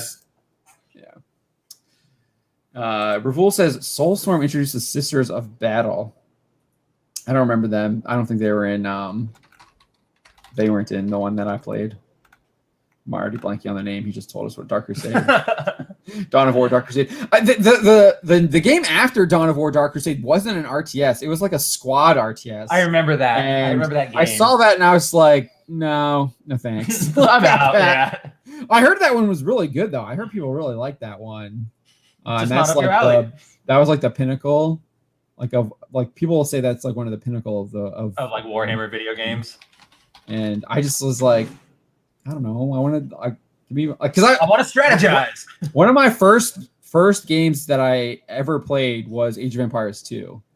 Like real games. Obviously, like my dad had this like Monopoly like game for like MS DOS or whatever. And so I had that, and then like obviously like Solitaire and like the card games and stuff that came on with like the older the older Dells or whatever. Mm-hmm. But, my first like real game was like Age of Empires 2. And I don't know, I just fell in love with those RTS games. Oh yeah. Really enjoyed them. I didn't play them. I didn't really Age of Empires 2, I just played single player. I didn't really connect to the internet or play competitively with that. I did play competitively with Age of Mythology though. And that was a fun game. I always played the Norse because the Norse you could like literally like go build your like the warriors could build like your like warrior units could build buildings instead of like usually it was like a villager unit that had to build it. Yeah. Ravul says Dawn of War 2 was terrible. Dawn of War 3 was atrocious. Okay. I only played the RTS one, the Dark Crusade. That's the one I played. That's the one I liked. Had the campaign mode. You could be each faction had their own campaign that you could play through. That's what I played. Yeah. But Age of Mythology, I played the Norse, and so your warriors could build the buildings. So basically your objective with the Norse was like find where the enemy is and literally just start building like your manufacturing buildings like right next to them, just outside of their like town center. And since you're the Norse, you would always build like you would always create this one unit, which was I don't remember what it was called, but it had and if you chose Loki as your god, you could this unit that you made could like when it was attacking, it could proc like on a damage, it could proc a summon of like a mythological beast. And so like you just create an army of these guys and then you just like and because you could go over the population, like obviously there's a unit cap and you could go over that because of the procs. And like you just like find their base, create them and like own them and like they just like you won and you're done. You really just took people out. You really just tried to take people out in the early games. But then you also had like they had like Greek god like they had the old Greek gods. So there's like Kronos, where with him, his trick was like you could build these like towers and you could like so like you would like instead of like building all your buildings next to them, you would build a tower in your city and then build a tower next to them and you could send it created like a wormhole kind of and you would send your troops through the towers to like attack. Oh, that's cool. Or you could use it to like you could obviously use it to like escape too if like someone's trying to take you so you go away. But yeah, I was a huge RTS. The one I didn't really like, it was like Age of Nations or something like that. Rise of Nations. Yeah. And I like the premise of it, but I tried to play some online. I just got owned. I'll be honest, I was not very good at that one. Happens to the best of us. Yeah, but Age of Mythology, I got pretty good at that one. With all that stuff, it takes practice. It's practice. So, Revolt Arvidas says Soulstorm is the sequel to Dark Crusade. I'll have to look at that. I assume it's PC only. I don't really play PC anymore because I just got the laptop. Put it on Switch. Oh, dude. Zero Depressive says, I don't think this rejection of class... No. Oh, I know. I don't think so. It's not. It's not. You're already seeing people like actively reject. I mean, we were talking about Nicki Minaj earlier today. Yeah. I think that's just like a canary in the coal mine right there. It's a big one, yeah. You had Kanye over the past couple of years also as well. But they always like the media like literally tried to like paint him as a kook and a like crazy person for the most part. But now you're having Nicki Minaj come out. Like who's going to be the next? Who's coming out next? Like I feel like we're starting to see more like celebrities starting to say stuff too. Like we just did a story on the guy who plays Jonathan Kent in Smallville. Oh yeah, that was cool. Out and starting to talk about stuff. Rose McGowan, I think, Second Amendment, kind of changing things up too. She's getting in there, and like that's not to say that like celebrities should be leading the way, blah blah blah. But a lot of people in our culture do take the lead from celebrities. Unfortunately, yeah. But when you're starting to see this stuff, people also are going to like start thinking, well, asking questions and stuff like that. So I think you're going to start seeing more people like that. You're going to see more censorship too. 100%. To try and shut it down. Yeah. More account closes and Zero Depressive for 25 Romanian. What is it called? What is the? It's a Romanian called? I had it a second ago. Let me see if I can pronounce it right. A Romanian LEU. Lou? Okay. Zero Depressive for 25 Romanian Lou. Lou. John, how did you like Sam Neill interpretation of Hugh in the Have you ever seen that movie? Sam Neill is the Jurassic Park guy, right? Yeah. I don't think so. Oh man. The Mouth of Madness. I'll be honest. I'm not like a huge cinephile. Makes sense. Yeah, it's not a very like normal movie. And it looks like it's a horror film, so I don't watch a lot of horror films at all. It's John Carpenter, so that definitely sounds like a horror film to me. Does he look like me? No, he's just John Trent. That's the character's name. Okay. Yeah. I didn't realize that. I didn't know that there was actually a character that had used my name before. That's why I was waiting for you to find it. I was like, I could say it right now, but I'm gonna let him see it. Yeah, because I thought it was like he looked like me or something. Because I've heard. I mean, people think that I look like what's Tarantino. I've gotten that before. I can see that. I look like I can actually see. I can see some Sam Neill. I can see that. So, yeah, Mark6366 is saying many more people are pushing back and speaking up. Yeah, I think you're going to see more people. I do. I think more people are going to be speaking up and pushing back. I think, like, as much as I was talking about earlier about how, like, I think fear is so pervasive and everywhere in our culture. I think you see it even in like the movies. I think the movies are just made with the people who are making them are afraid, honestly, and that comes out in there. It's like I didn't watch a lot of the Falcon and the Winter Soldier, but I watched a lot of the interviews those people did, and like the stuff they're saying, it sounds like they were coming from a place of fear, to me, and I don't. It probably like the WandaVision totally had a lot of fear involved, and they tried to say it was grief. Yeah, was not. Like you could have fear within that grief, but like she was afraid of losing. Like it was all about like losing vision or whatever. At least that's what it was. That's what they posed it as, or like posited it as. So you just, and then obviously the town was like enslaved, and they were obviously afraid of her. So even in stuff like that, like it's there, like it permeates into the show, and I don't. I'm gonna go like, so I'm a Catholic, so I think a lot of that fear is because we don't, a lot of people just don't, they like reject God now, and I think me personally, especially over the past 2 years, like coming to know, having a better relationship with God, like there's nothing to fear anymore. Like He's there, so I don't have that. Like there's things that I do fear, but I don't personally have this like overarching dread that I feel like a lot of people have with like the COVID stuff, or like I don't fear death. I don't fear death. I don't fear death. It's not like I'm like I want. You're not rushing headlong into it. Like right? I have a family and I just have a young daughter. Like I want to enjoy time, but like if it's my time, it's my time. Like it, to me, meeting Christ is like that's like the most joyous moment that you can have.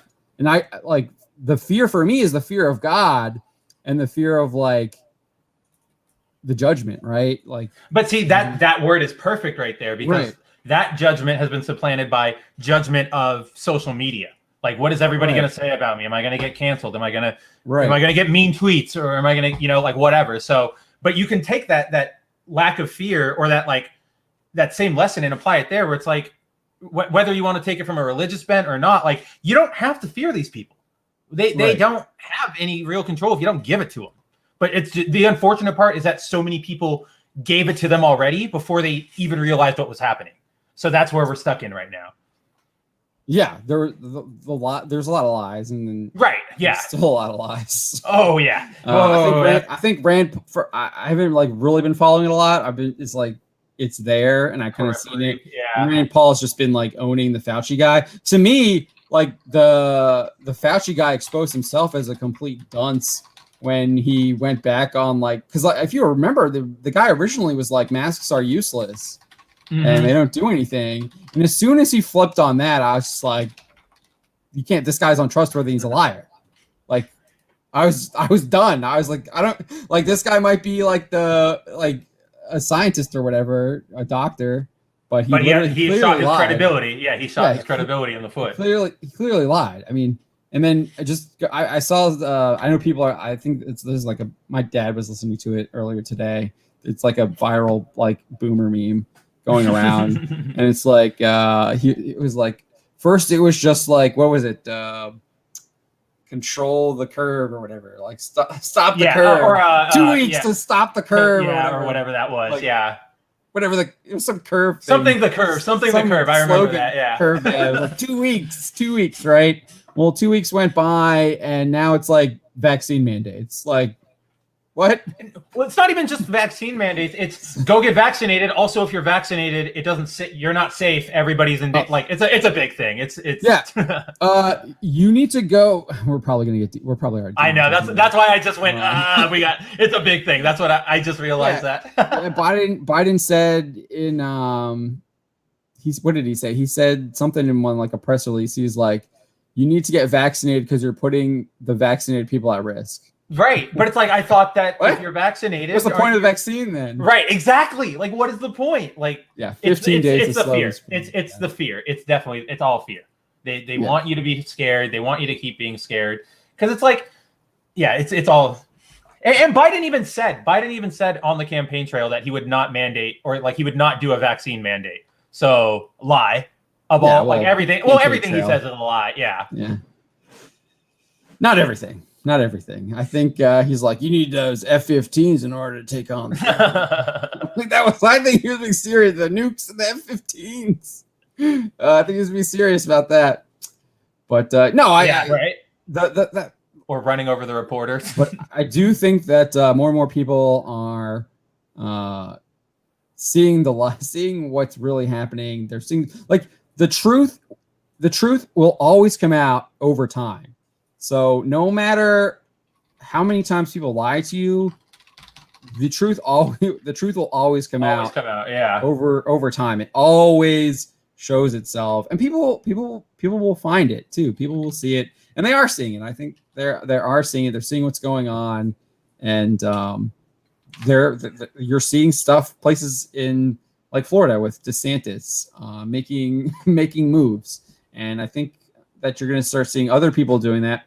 I was reading a tweet from Pedro Gonzalez, and he was actually like pointing out like all of the Republicans who suck and you shouldn't trust them. But what was interesting about it was he was talking about he was talking about Abbott in Texas, and that Abbott is having to move towards DeSantis because DeSantis is making him look like a clown. Because Texas is supposed to be like the freedom place. The leader, like, the leader. And like DeSantis is like making him like look like he's freaking Wile E. Coyote. Dude, DeSantis is the roadrunner. He is metaphorically slapping him around. He really is. Running off. And Pedro was saying that like you can't trust, like he was saying like just like Abbott's making all these moves, but you shouldn't trust him. Because literally he went after like Gab and Parler, and he like brought in Amazon, and then Amazon shut down Parler and like all this stuff. And like it was like legit like reasons why you shouldn't trust Abbott. But because DeSantis is like doing so well with Republicans, he's got to go that way because that's where it's at right now. But yeah, I like I said, this is why I said it's going to get worse, but it's going to get better. And we're in that phase where people are figuring out things where we can maybe start maybe moving towards things better. But I do think that it might get a lot worse too, because I do think you're going to start seeing, I mean, we already saw like government flexing its muscles already. I wouldn't be surprised if we see a little bit more and maybe a lot more. Yeah. Oh yeah. So we're gonna see a lot more. and I think there's gonna be a lot more. It's gonna get worse. That's my prediction. All right. I think that's it for tonight. I think we had a great show. Thank you so much everyone for joining us. See, Rest for Game is here. Yeah, who said this wasn't a black pill stream? We just gave you what you wanted. I see that we got. I'm glad we got some new folks here. Yeah, Zero Depressive. Good to see you. Yeah, it was awesome to talk to you, man. I see Arturo Trevino is here. Amen. Amen. That's such a amen is such a powerful word, right? Because it's not just means you believe. It means so much more than that. It's such a great word. But thank you for being here. Bunny with the keyboard, always good to see you. Luigi keeping it down with the anime, keeping us up to date. Love it. Yeah, seriously. I don't think that's Keep anime. It could be. DZ3 is here. Appreciate you, DZ3. Mark6366. I know Marvelous Earth was here. Shinkai, Atsuya. Really thank you all for being here with us in the chat. We do this every Wednesday. We usually start at 9. Go to usually around midnight Eastern time. We did go, obviously it's 12:30 now, so we went a little bit later. Sometimes we do go later. Spencer and I are trying to do some streams during the day. We don't always do it every single day, but we haven't done it this week. We did a couple last week, but we need to get back to that. I'm gonna try and do maybe hour. We usually try and keep it an hour. Fun, we just talk about one topic, and then last one was Matrix. That was our return to the founding breakdowns. Yeah, we probably should have done Hawkeye, but when did that even come out? Was that Monday? I can't remember. I think it was Monday. But yeah, so we do some stuff like that, and then I usually do a video upload every day, and then we put trailers up too. Seems got a good one today. Seems to be enjoying the trailers. So I was trying to find the Cry Macho trailer. It's not on any of the places. Warner Brothers is weird, man. Dude, their portal is so busted. I can't even get into it. They won't let me in. Still? Yeah, yeah, that has to be manually approved. I sent an email and it didn't work, but usually I can get it through EPK, but EPK hasn't given it. They haven't gotten it yet because I saw the numbers had it. The numbers had it on their open. It's like Cry Macho trailer because that's the Clint Eastwood. Yeah, movie. Apparently it's really good too. Yeah, so I was like, I wanted to see the trailer because I like Clint Eastwood. I know people think he's too old, but I like I like the mule. Where he's like the I think that was called the mule, where he's like the drug mule. I like. Yeah, I think he's still great. I don't think he's past prime or anything. So I hope maybe EPK has it up. We'll maybe get that up tomorrow. We'll see. Maybe they're slow on the upload, but we are trying. I do try and do the trailers. I do usually try and get all the comic book trailers up on there. Put some sci-fi stuff. I did the Sopranos one as well. So try and keep it with it And then obviously, if there's something cool, like a Western or something like that, put that on there. There looks like there's this Nightmare thing that Disney's doing. That was a Searchlight movie. It's got Bradley Cooper in it, which it looked like never even heard of that. The poster looked pretty cool, and it looks like it's got a 60s style to it. At least with the outfits that they're wearing. So it looked. I thought the aesthetic looked cool. I love that aesthetic. Oh, he's got a red suit on. Oh yeah, this is totally 60s, 70s. Yeah, that's awesome. The aesthetic looks. I love that aesthetic, the Mad Men aesthetic. I think there was this comic that I it was called. Oh my gosh, what was it called? I can't remember what it's called, but it's basically the superhero union in the 60s. And I Watchmen. No, I'm kidding. The aesthetic was cool. It was really. It was a shame to see that. It was an image book. It was one of my. It was really good. I really enjoyed it. All right. Thank you all. You have a great night. We will hopefully maybe catch you tomorrow. Whoops. What was that? No blood, no bones. No blood, no bones, no ash. There you go. All right. Have a great night, guys. Take it easy, everyone.